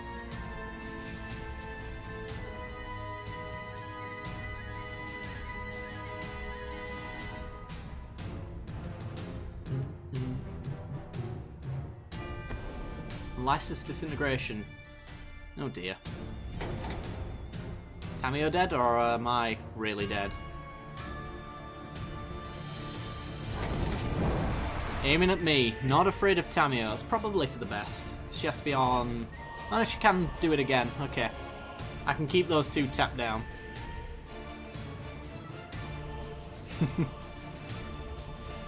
Yeah, this guy doesn't like fun. It's not like he couldn't do things, you know. He just couldn't do most things. Like Unlicensed Disintegration. Okay, floating the mana. Is he tempting me to tick up my Tamio so I can get some card draw? I think that's what he's doing. Or is he wanting to crack his clue? What is he doing? Floating both of his manas. Alder mana. Long Tusk Cub. Okay. Come on. Beast off the top.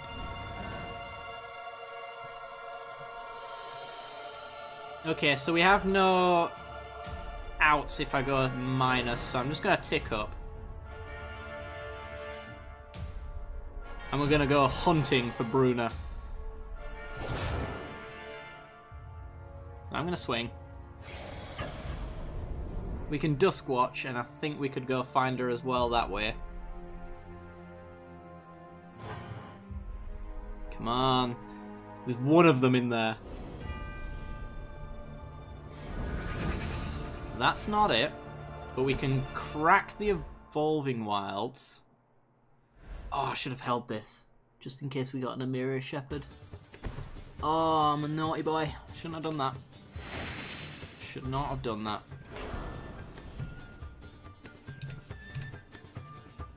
Sure.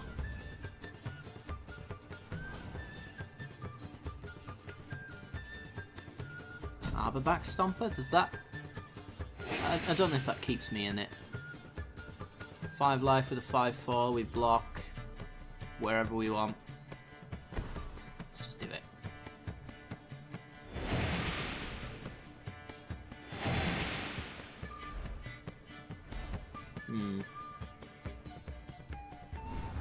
Do you get trample? No.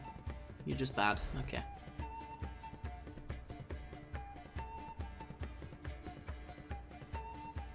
What's our opponent got in that tiny little hand of his? Does he have lethal? Yep. Okay. That'll do it. That's a shame. We're so close. Bruna's not always the end game, apparently. When did I start to play Magic? Excuse me. Ugh. Just choked on my own saliva there. I started... You know what? I could probably tell you the exact date. As weird as that sounds. When did...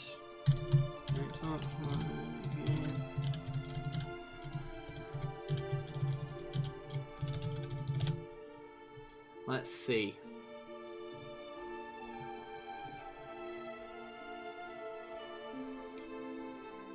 September 1st, 2013. That is the day that Xbox Live Gold gave Magic the Gathering Duels of the Planeswalkers for free, and I started playing it with my cousin. And then we got hooked, and we bought 2014, and then we bought 2015, and so on and so forth. You ready to play, Thelona? Alright, let's do it. Bring it. Should play a good deck, I guess. Let's see. Let's do this one. This one's fun. Although he knows how to play around this one, so I don't know whether or not we'll be in a good spot. Hey, Sir Board Turtle. How's it going? But yeah, that's not the first time I was introduced to Magic, though. When I was about 10, maybe, something like that. I was on a holiday in Portugal, and I ended up buying a deck of cards from a random souvenir shop that turned out to be a Goblin Tribal deck. Had no idea about it at all, and I just stared at the cards. As you do. As I'm sure a lot of Magic players started out doing. Can I keep this? Probably not. That's alright.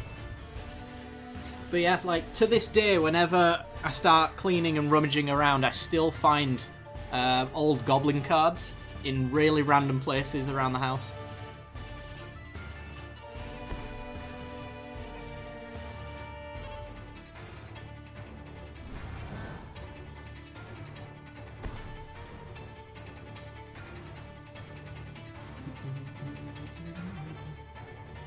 School is closed for the week, so I'm good. Ah, nice. Are you, by chance, a Brit suffering from the beast from the east? My sister-in-law is a school teacher, and her school has been shut down for quite some time.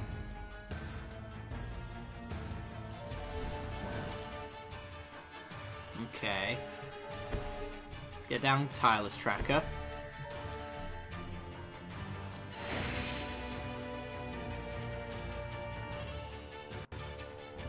Like the old guy in here. Don't worry. I think Thelona's started quite early in Magic as well. I can't remember how old Thelona is. I think he's in his 30s.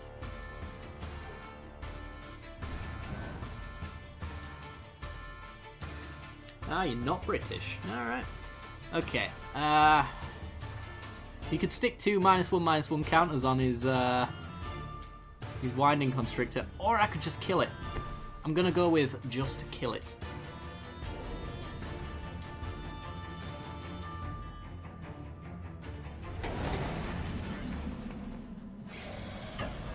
Alright.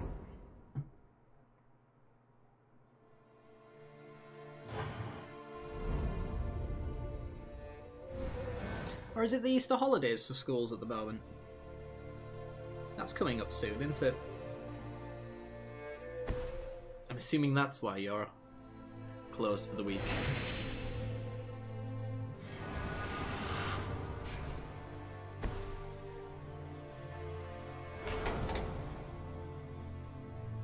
Ooh, sadness is going to hit the stack when this another trial hits the field, and it will resolve. Land drop, though, would be lovely, so I could crack a clue. Never mind, I can't have nice things. Whee!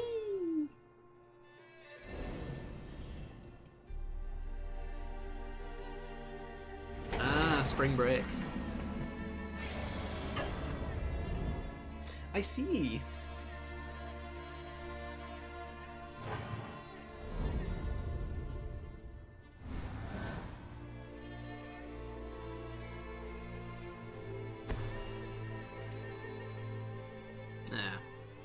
That's fine. It's probably a worthy trade. Because now we don't have any creatures to stick these cartouches on, which means these trials might be stuck on the board. So that's a time when a Walking Ballista is correctly used, I would say. Blessed Spirits, sure.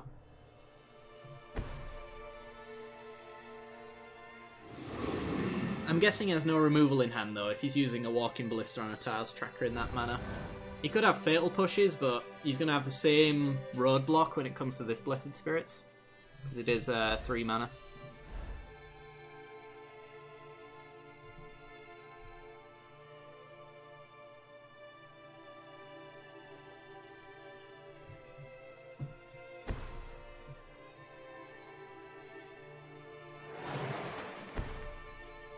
Oh, he's got another one.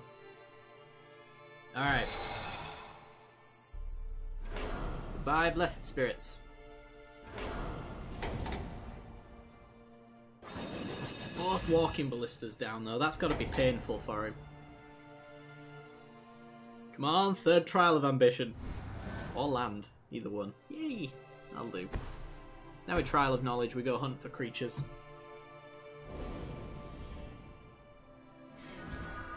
We get an Auramancer. It's better than nothing, I suppose. Get rid of the swamp? Yeah.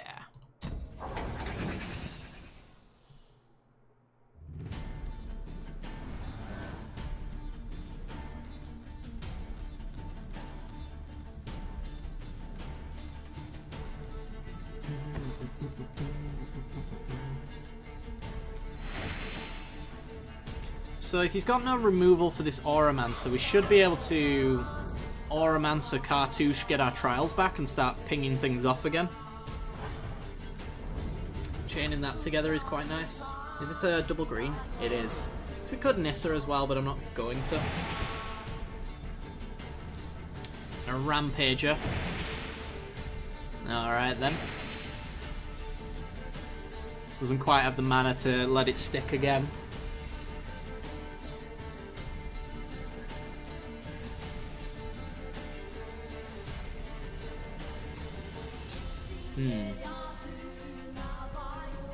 So, let's go Isolated Chapel.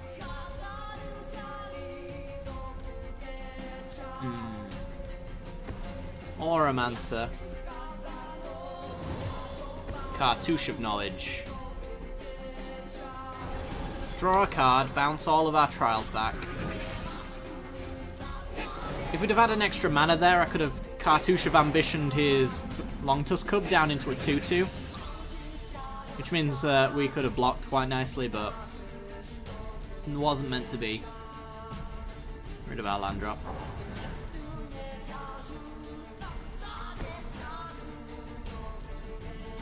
Okay, so we get to remove 2 more creatures. Let's see if he goes wide so that he doesn't have to lose his biggest.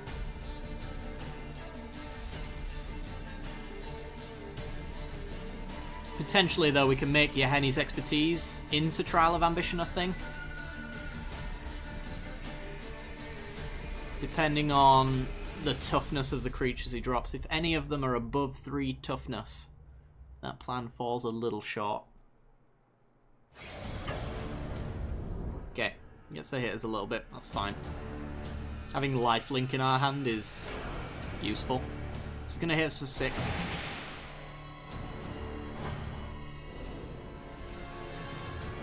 We know he has a Rampager in hand as a 3-4, so there is that. Actually, I think we can, if we've got the right amount of black mana, which now I'm regretting dropping that swamp over this forest. Yeah, if we'd have had an extra black mana there, we'd have been able to double trial, but we cannot. Okay, so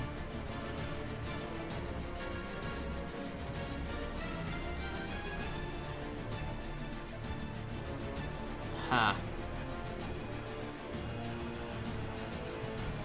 do we want to do this? I can Cartouche of Strength, make you a 4-4, fight the 2-3, Cartouche of Ambition, give you -2 counters because of his Winding Constrict to use it against him. Then that's our entire turn. If we did double trial... The thing is, I need to get this to over be a 4-4 if we don't want to lose our own creature as well. And then we only get rid of one, so he gets to swing in with his 6/6.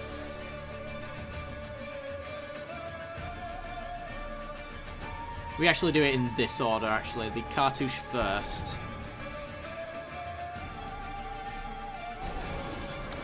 Put the counters there.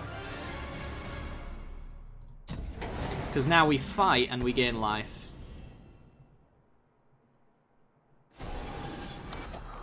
And... Ooh. Which one do we hit? You're an annoying engine piece, but you're actually harder to deal with. But I think I'll get rid of the annoying engine piece. Yes. Up to 17, and then I'm going to swing for 5. I'm not afraid of your 6/6.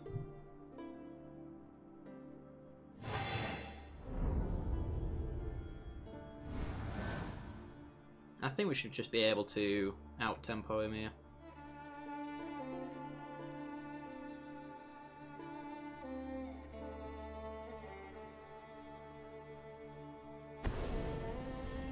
Ether Hub. So you can make that a 7/7 if he wants. Grapple, gets back Constrictor. Maybe something else. We'll check what flies by our face in a second. So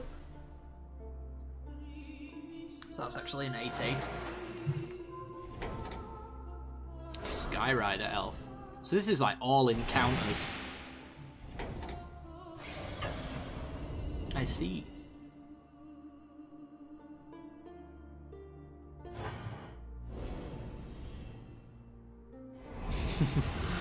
A deck with only lifelink creatures. Vampire Tribal, you mean? Well, that'll be NDA lift time at that point. Okay, so swing for 5. Yeah, Henny's Expertise into Trial. Trial again. Yeah. I think we can close this game out. As long as he doesn't have an answer for this. Whee!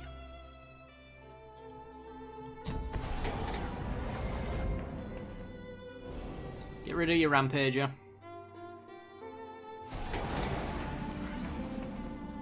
So he has his 8/8. If he has Fling, he wins. I'm not going to rule it out.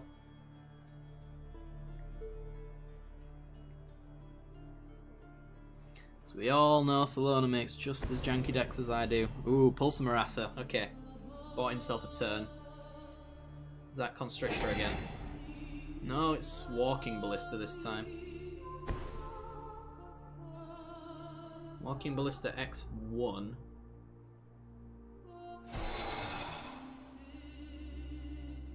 Just to stop the other Trial Lab ambition, I guess, but he's going to lose to the Yahenni's Expertise.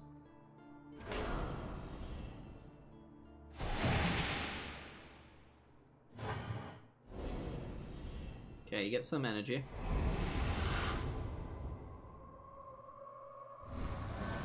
Oh, has he got Fatal Push? Pings off his Walking Ballista, triggers Revolt, Fatal Push, kills Auramancer. Maybe.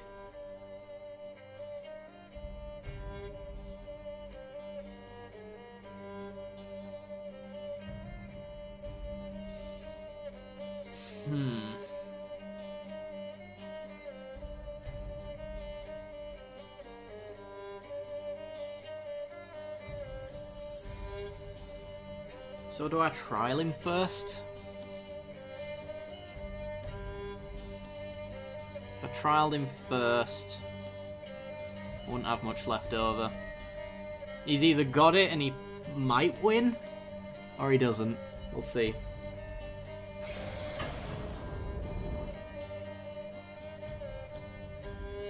So he's either done this to play around Yahenni's Expertise, or he had the Revolt, but he didn't. Okay. Now we know. We'll expertise you. We'll trial you. You've got no board state left.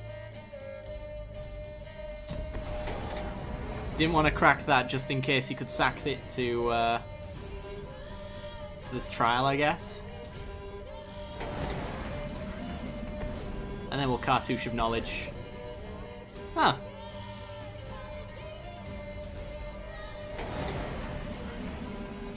Interesting. Okay, well, Nissa's lethal, so he needs a creature, life gain, any of that sort. The bot whispered the cards to you with the word I put for some reason didn't want you to know. Yeah, me and that bot are not on the best terms right now, apparently. It don't like me. Okay, so he's got blockers. He has to keep his Rampager. Damn, this game's so close. Can Nissa pull back anything for me? 5, 1, 2. No 2-drop creatures ever. No. I still think Nissa plus force him to chump is maybe the choice here. Could also trial and discard, but we're up to top decks on that one.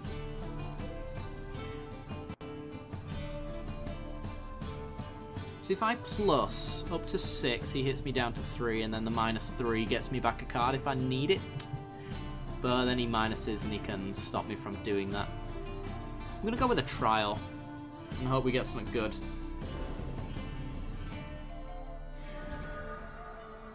Woodland Wanderer. Dump the trial. Wanderer's pretty good. Hey, Archangel. It's been a while. How are you doing?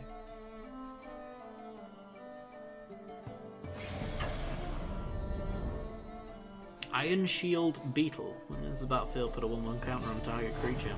Ooh. It let me see that one. Skyship Plunderer. Jank is real. Okay, Sunken Hollow.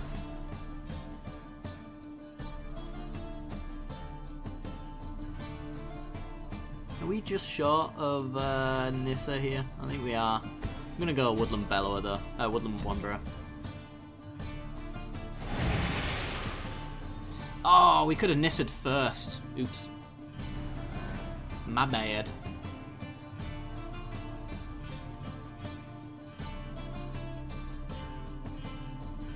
I'm just surprised this game's still going. Bristling Hydra, okay.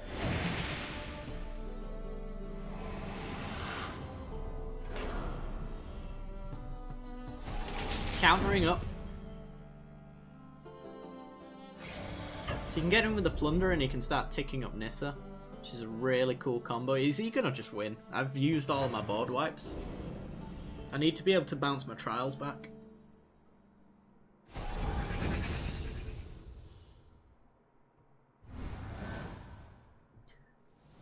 Pulled an expedition from Battle of Zendikar a couple of days ago. Awesome. And then sold it to buy other cards. Nice. I seem to remember Battle for Zendikar being the last booster box I ever bought because I was kinda salty how it turned out. Me and my friend bought a box each, essentially, and we started opening them up together.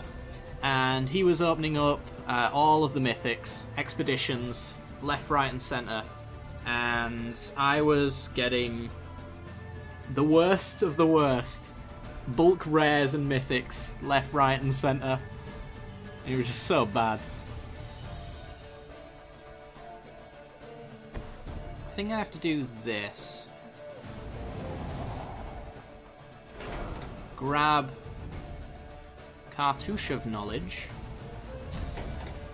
and win. I think I have to win, guys.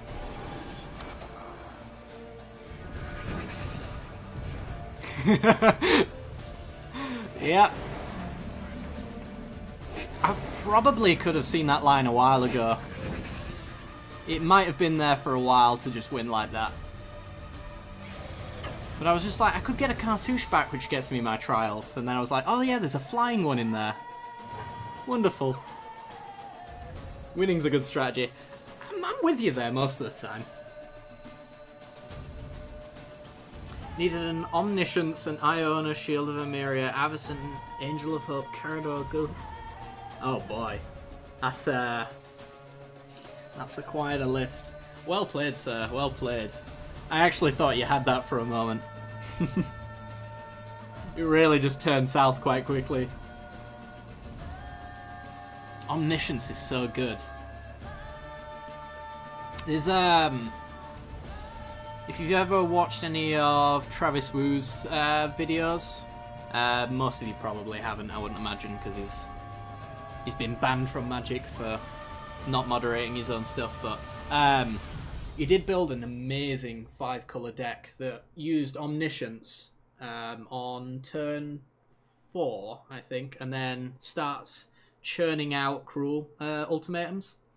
And you get them from the sideboard, you get them from your deck, and then you conflux, you pull them all back, you keep Cruel ultimating. It's just so good. Apparently we've finished off that one. Let's go for the Blood and Wine soundtrack, shall we? I was enjoying that.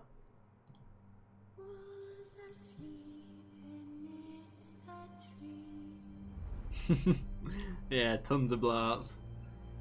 A Misty Rainforest. I think my mate got a Scalding Tarn, I think, was his expedition that he got.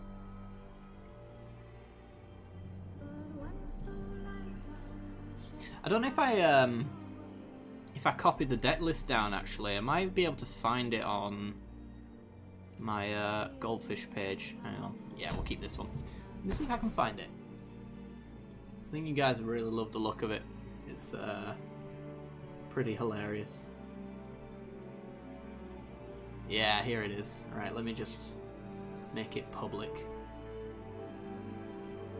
Boop. And save.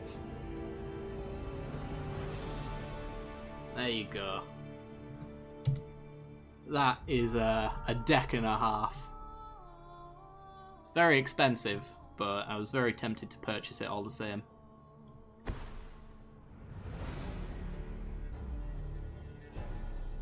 Well, depends on by whose standards anyway, but I would consider it an expensive one. A Locust God list. Ooh.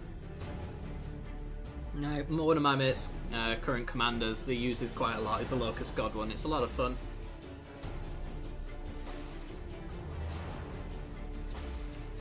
Although he's thrown a lot of odd cards that wouldn't normally go in it, but because they're fun, he's put them in it kind of builds, which is top notch in my books.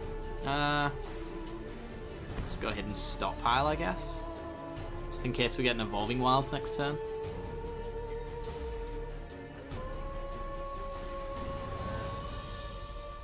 But yeah, the idea of that deck that I've posted is essentially to Faithless Loot Omniscience into your graveyard and then Obsidat's Aid to pull it back out your graveyard, and then you could just go for free, essentially. Conflux grabs 5 cards, and yeah, you're golden at that point. And you just chain it together. You also Wargate for Lotus Blooms as well, so you get, for 2 mana, or 3 mana, sorry, you end up ramping by 3. It's really fun. Close some things, there we go. Boop. Back to the game. What are we doing?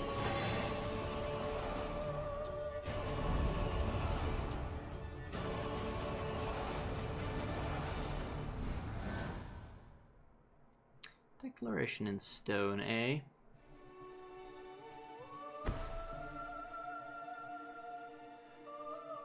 I guess I'm just gonna Pious Evangel?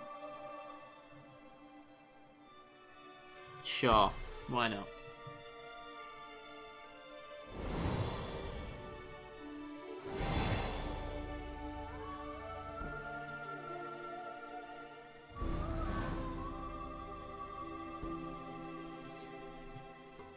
A Lab Maniac. Yeah. One of my favourite win cons.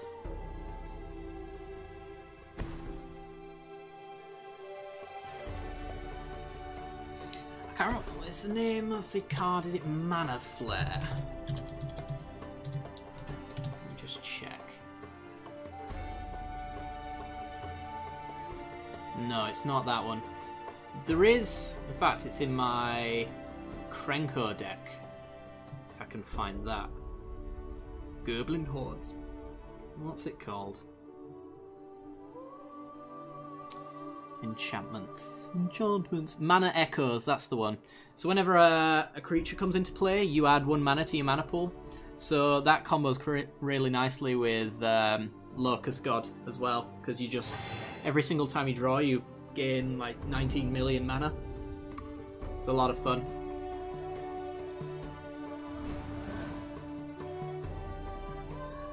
Is this one public? This one's private as well.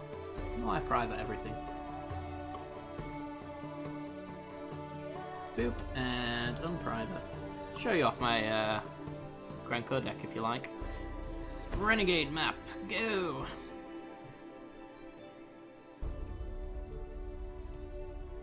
That's my favourite deck at the moment that I own in paper. Alright, well 1-3, eh? Let's just get our captain down there.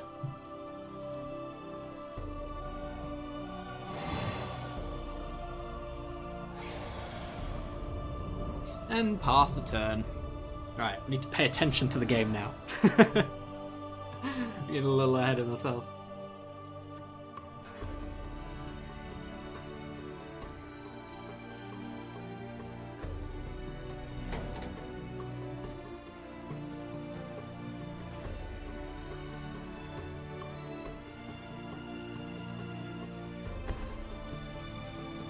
Inventor Sphere. So our opponent's hoping to burn us out.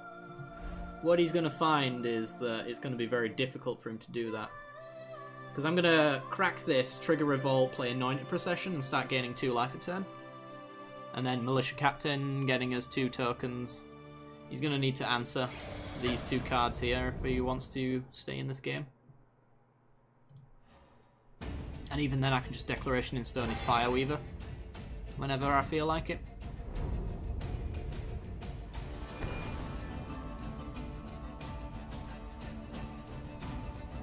Obelisk of Erd and Hall of Triumph, should have put them in Locust God deck. I'd say no, to be honest. I think that Locust God can just produce so many Locusts that doubling their power and toughness, I don't know if that makes too much of a difference. It depends. If you want to go like beat them not storming off kind of thing, then sure. Did I say enchantments with Sandal's voice? Yeah, I did. Love that game. I've said it so many times and you're the first person to mention it.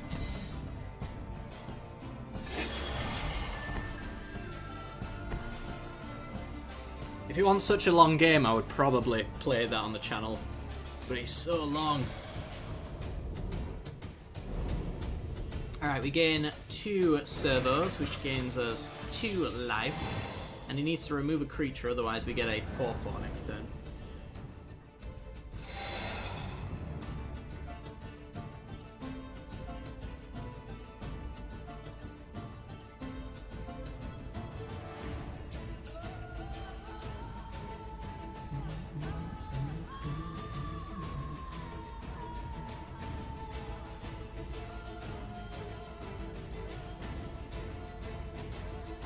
Got Saheeli in the deck. Ooh. What does Saheeli combo with in Locust God? You don't really play many creatures to copy, do you? Unless you're doubling down like Solemns or something like that. I'm trying to think what creatures you'd have in there. Muldrifters, I guess? That kind of thing?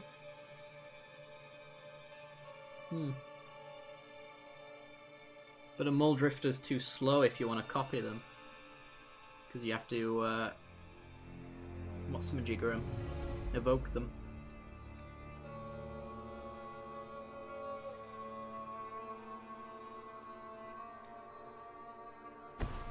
Herald of Anguish. Ew, does he have mana open? Does he have to pay 2? Nope. Okay, we're all good. We can kill that right away.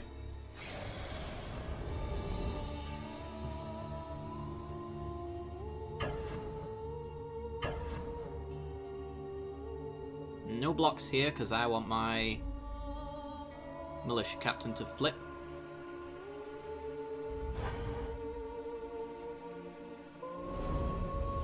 Make us discard, sure. Let's get rid of...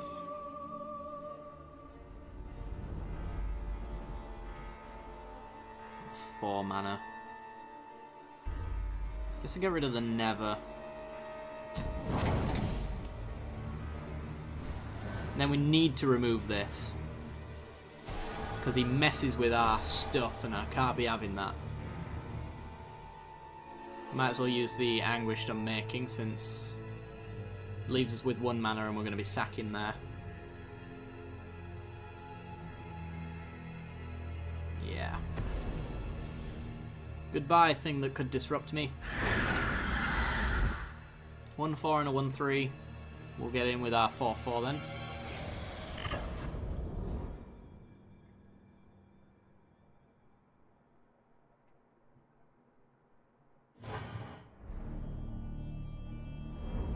And then sack a servo, trigger revolt, Ketra's Monument on the top.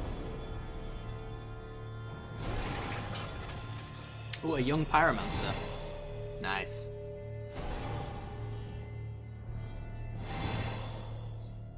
Gain lots of life. You gain 1. Which one's Wildfire Eternal? That one rings a bell.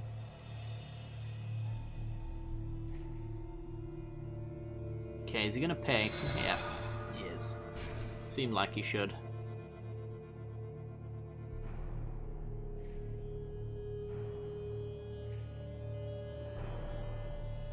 He's got a lot of issues though on this current board state. Oh, Chasm Skulker. Nice.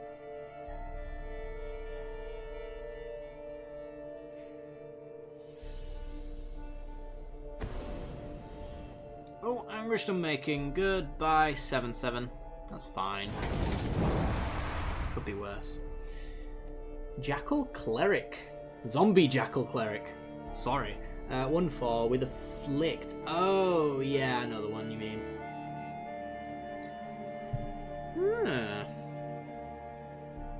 It's pretty good. Bastion Inventor. Oh, hexproof, dude. The 4-4.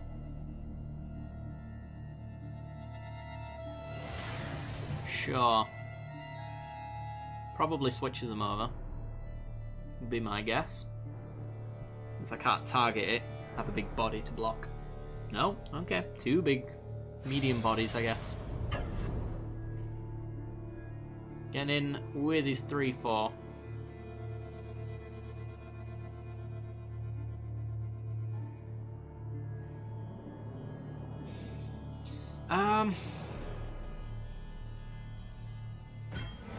Keep my life total at a medium. So we're drawing a Ketra's Monument, so we're going to play that and we're going to crack the hidden stockpile again. But then we can follow it up with things like Regal Crackle. What's in here? No, return. It's fine. Ketra's Monument. Sack the human token. There's synergy in this deck with servos.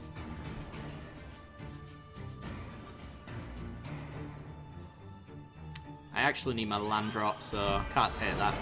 It would be nice to wipe the board, but not essential.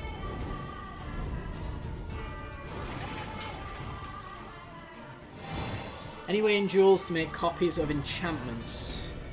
No. No, there isn't. Unfortunately.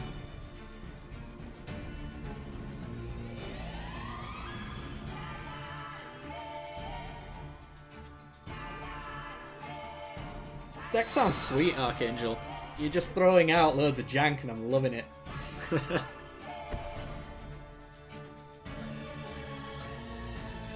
It's one of the main reasons I like Commander so much, is because every single card in Commander, for the most part, seems to be unplayable in every other format, but they're damn fun all the same.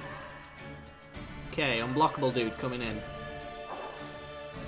This card's a land, sure.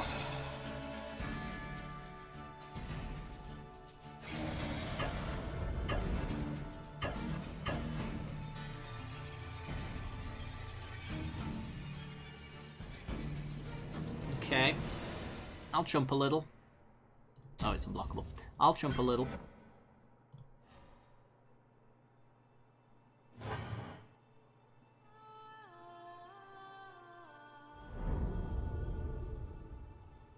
Swamp Mosquito? I think that one's before my time. Infect before Infect. Oh. This Magic Arena bit is sick. It's so good, man. So good.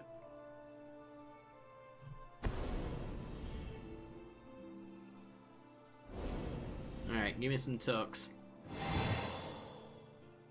And some life. Give me some life. And some tokes.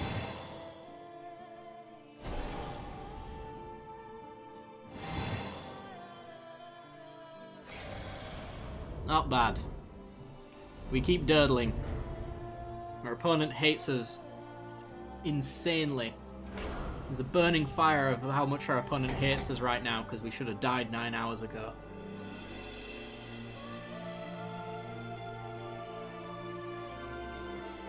Can't stop, I'm sold.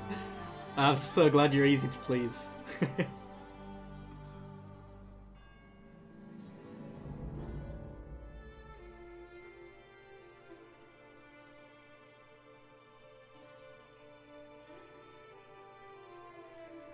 One mana cost. Creature, insect card, flying. Whenever a Swamp Mosquito attacks and isn't blocked, defending player gets a poison counter. Ah. Keeps the city. Okay, getting another one. Want double unblock damage, I guess. He might be able to keep on top of our life gain, or at least he might think he can, because Pious Evangel's coming down next turn.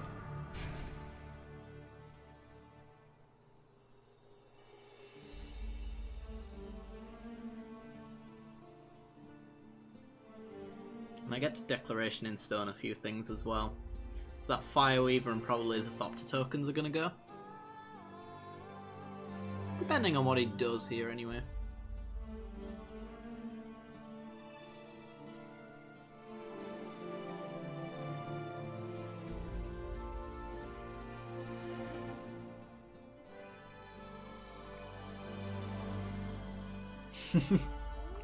Yeah, they tap 45 degrees in Arena, which doesn't even slightly bother me, but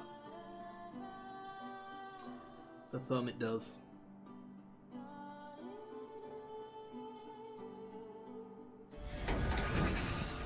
This is Magic Duels on the PC.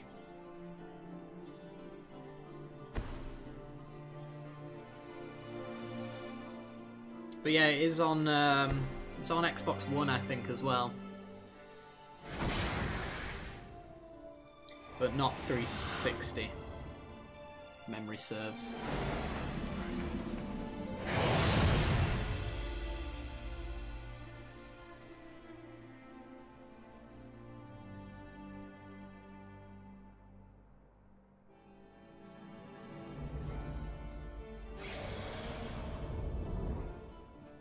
Yeah, I'm with you on that. I think it's perfectly fine. I sort of understand people's annoyance with it, because it's kind of can be a little annoying, but at the same time it's just tapping, you know. We all know as well as anyone else that a card is tapped when it's got a tap symbol over it and it's grayed out. Metallic Rebuke. Interesting.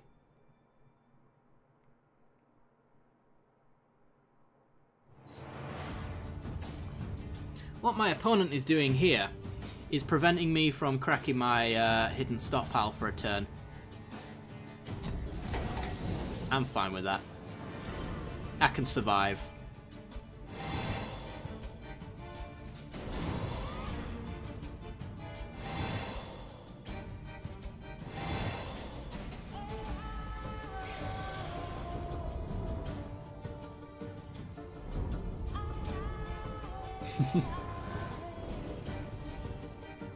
List my commanders. My current commanders, I've got my oversized the Dragon over here. I've got a Sheoldred the Whispering One deck, and I've got a Krenko Mob Boss deck.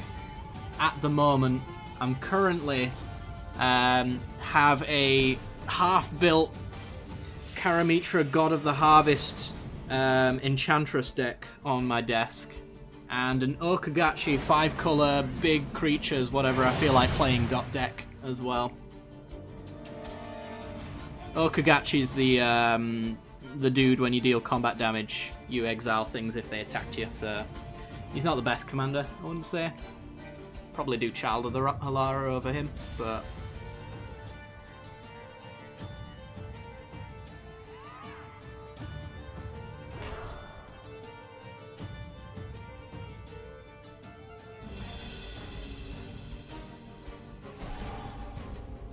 But yeah, with the economy, I think I'm allowed to say that I'm cautiously optimistic about the economy in Arena.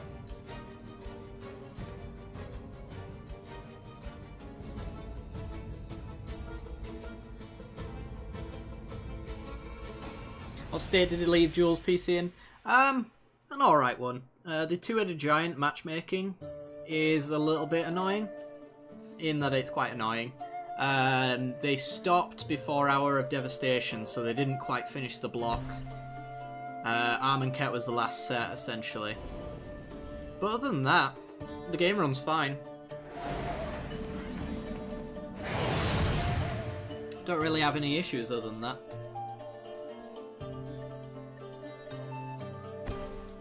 Maverick Thopterist. Oh, this Declaration Stone is going to be so good. But yeah, there's, as far as I'm aware, there's no bugged cards left. I've never come across any. Nothing that can be exploited.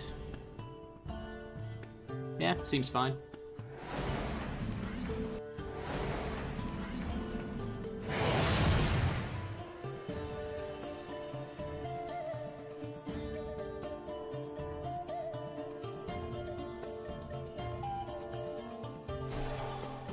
Oh yeah, there's the occasional stuff. I'm not sure if that's Duels or if that's just like my internet connection at any given moment. Because it usually happens when I'm streaming, most of the time. But yeah, sometimes it refuses to pause because there's a bit of latency and stuff like that. A bit of lag. Happens, like, very rarely though.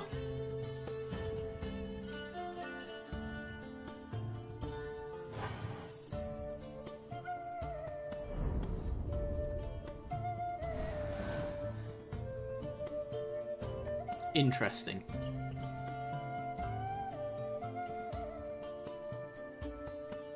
That's very interesting.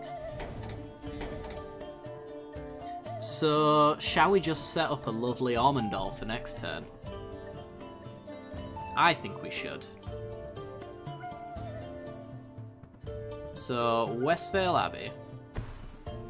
Declaration in Stone Thopters. What I want to do is get my Pious Evangels to flip over so I can drain them when I sack 5 things. Essentially.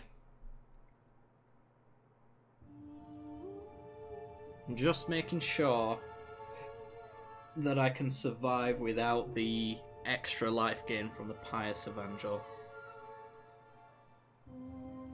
And I think I can.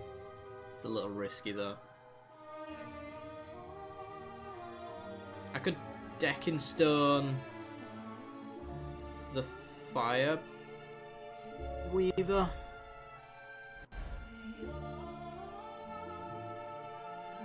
And then we got 6, 7, 8 coming through. Yeah, I might have to take this one a little slowly.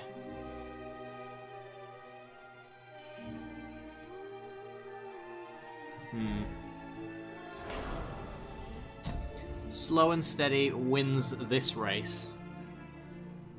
Renegade map to the bottom. Deck in stone the Fireweaver.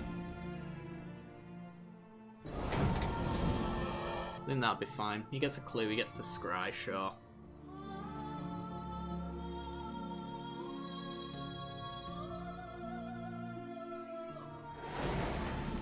Then we end the turn, we get 2 servos, 4 life. And then end step I sack with Pious Evangel to turn him into Meanie Evangel.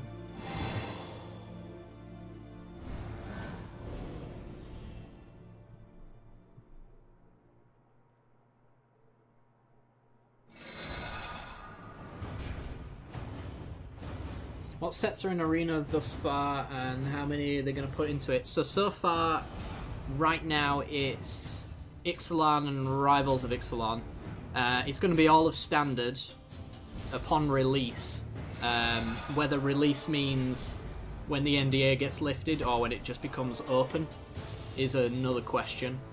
But after sets rotate out, they've said that they're going to have what is essentially going to be a new format for those cards that have rotated out. So it's going to be like what's the name of that? Frontier. A Frontier styled format essentially.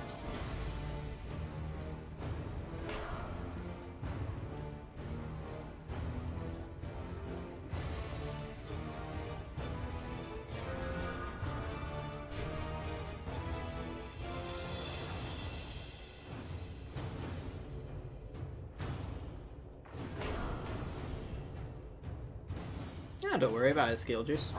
I like having these discussions. I'm very excited to play it, so the more I can talk about it without getting sued, the better.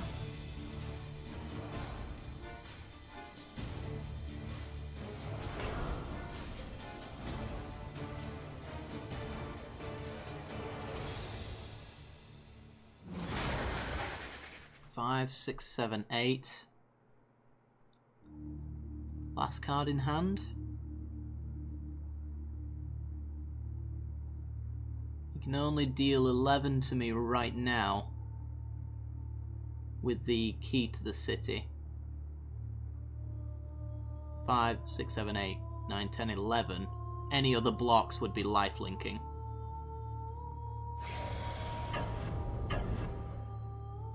So you can send me to 1. Oh, that's 2 mana, it's not 1 mana. I thought it was 1 mana. That's fine though. It's totally fine. Maverick Thopterist, everything's fine.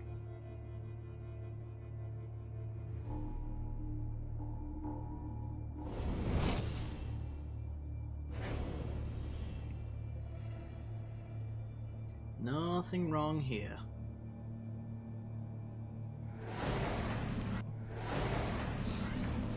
Oh boy.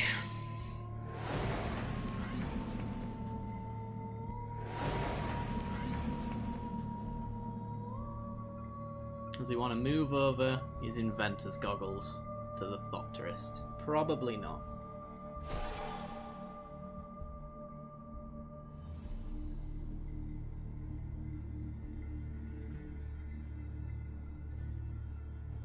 Send in the cats. We could do that. Yeah, I need the live game.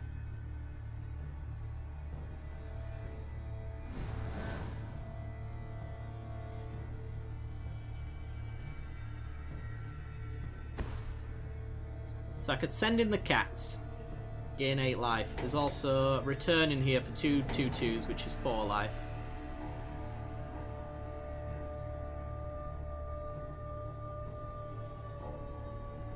So on board now, in terms of unblockable damage, he's got 2, 3, 4, 5, 6, 7, 8, 9, 10, 11. Everything else I could block. So I have to go above 11 every single turn. 2...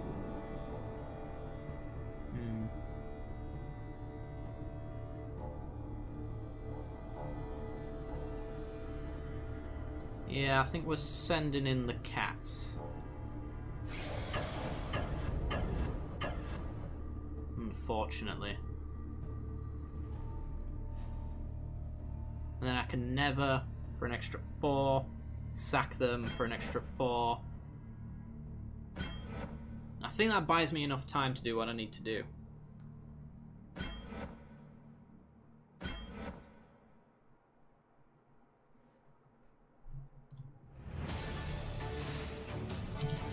Do I gain 1 life off of this? I do. Okay.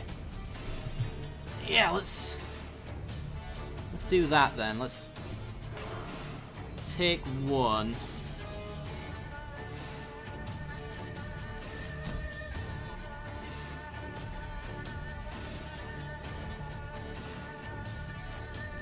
They're gonna die. This triggers revolt for me. Because I want to turn them over every now and then.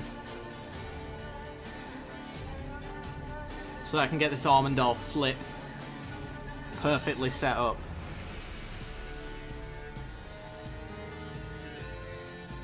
You could Armandal there, but if I get them both flipped over, then I drain for 10 as well at the same time.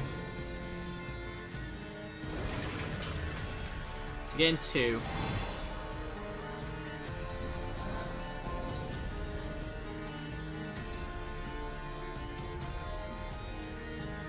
So as long as I'm uninterrupted with my little combo, end step I flip Evangel, drain you, flip Armandal, drain for 10, swing for 9, is it?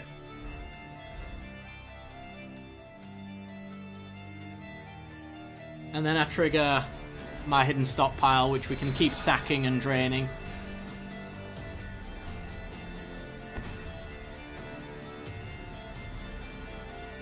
So he just needs to not be able to answer our board state here.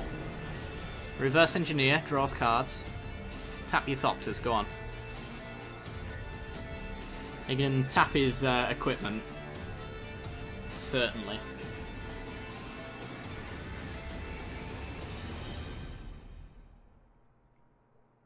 Kind of want him to tap as much mana as possible. Which means he's got less answers off the top.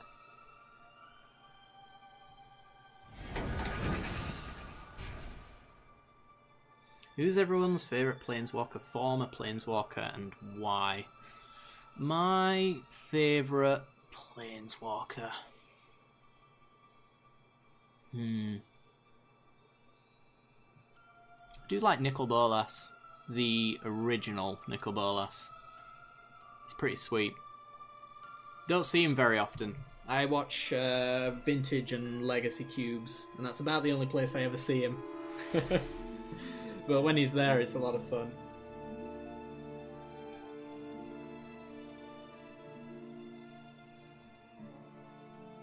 Okay, our opponent's about to time out. Reverse Engineer number 2.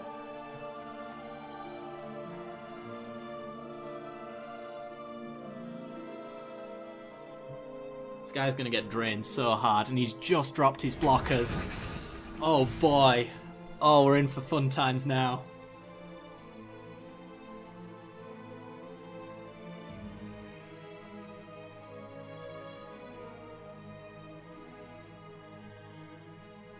And 3, 2, 1. Opponent has watched his timer float away. He's wondering why his phase has shifted.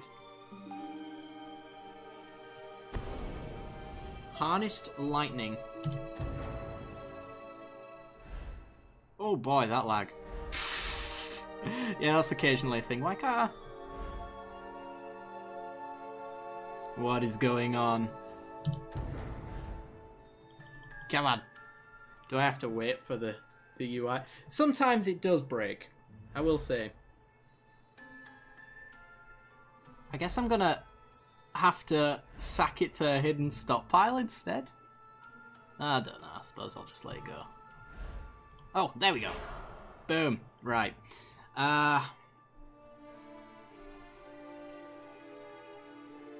Let's sack. Well, I might as well sack you. Drain you.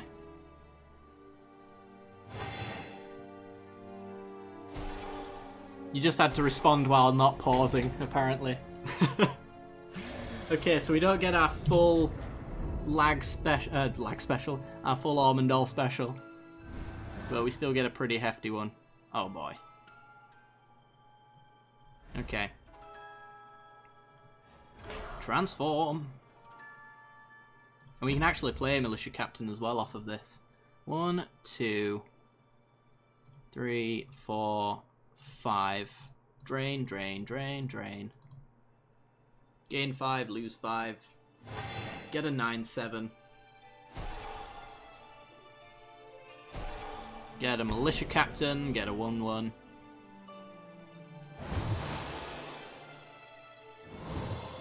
And on our untap step, or in response to a board wipe, we just win.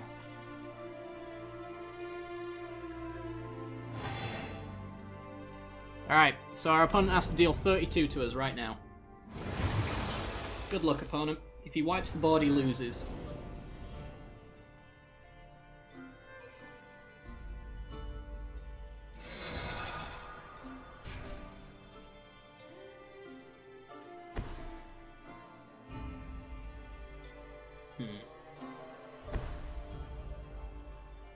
Fireweaver, okay. He's trying to go off. I'll give him that. It's probably his best way to deal 32. Alright, now make 32 artifacts. There's one. You've got this.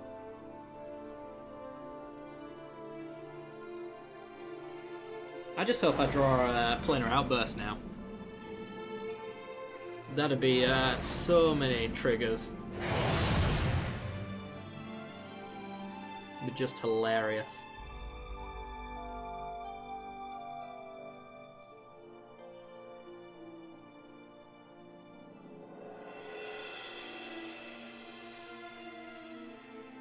I think you could play Arena on a potato. I think you'd be alright.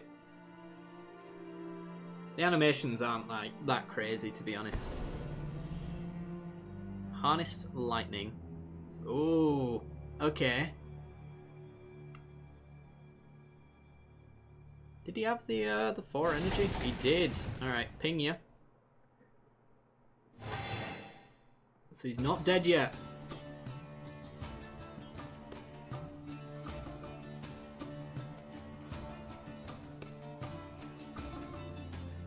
Or is he? Can I just go wide on him? 1, 2, 3, 4, 5, 6, 7, 8, 9. 1, 2, 3, 4, 5, 6, 7, 8. Ah, yeah, okay. Wonderful.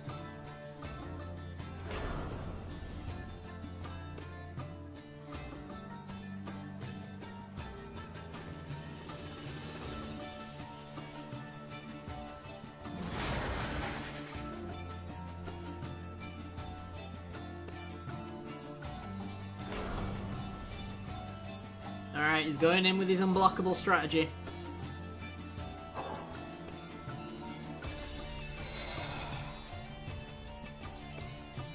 This could have potentially been one of the longest games of Magic I've ever had in my entire life.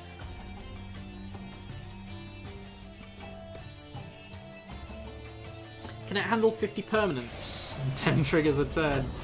A potato might not be able to, but I think so. If MTGO can have like a 300 cap on count on tokens, I think you can manage it.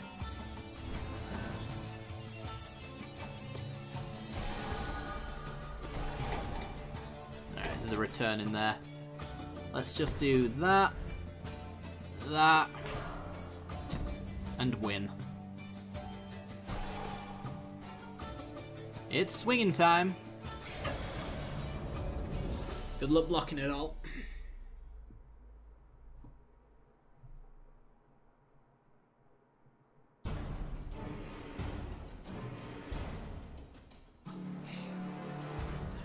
This is a 14-14 that he's got to deal with. Alright, he gets rid of our cat. One of our 1-1s. Okay. There's a 14-14 blocked.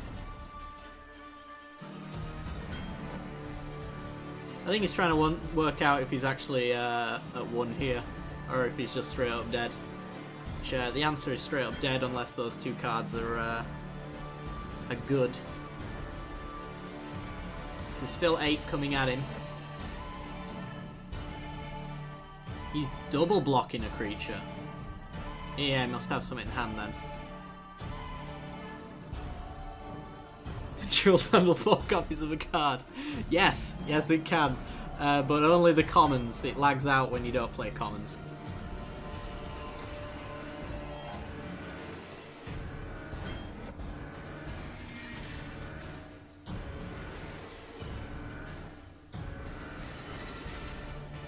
I don't know though. If you let go of the fact that it's not typical Magic and just consider it a separate format, there's really nothing wrong with the Duels rarity restrictions. And he's dead.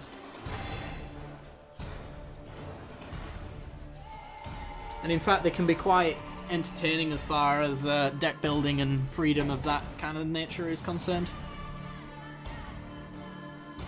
Like, decks that are viable in Standard aren't viable in Duels, and underpowered decks in Standard that just get destroyed can be overpowered in Duels. So there's ups and downs to it, but I'm excited to get into the Standard environment again. It's been a while since I've played proper Standard.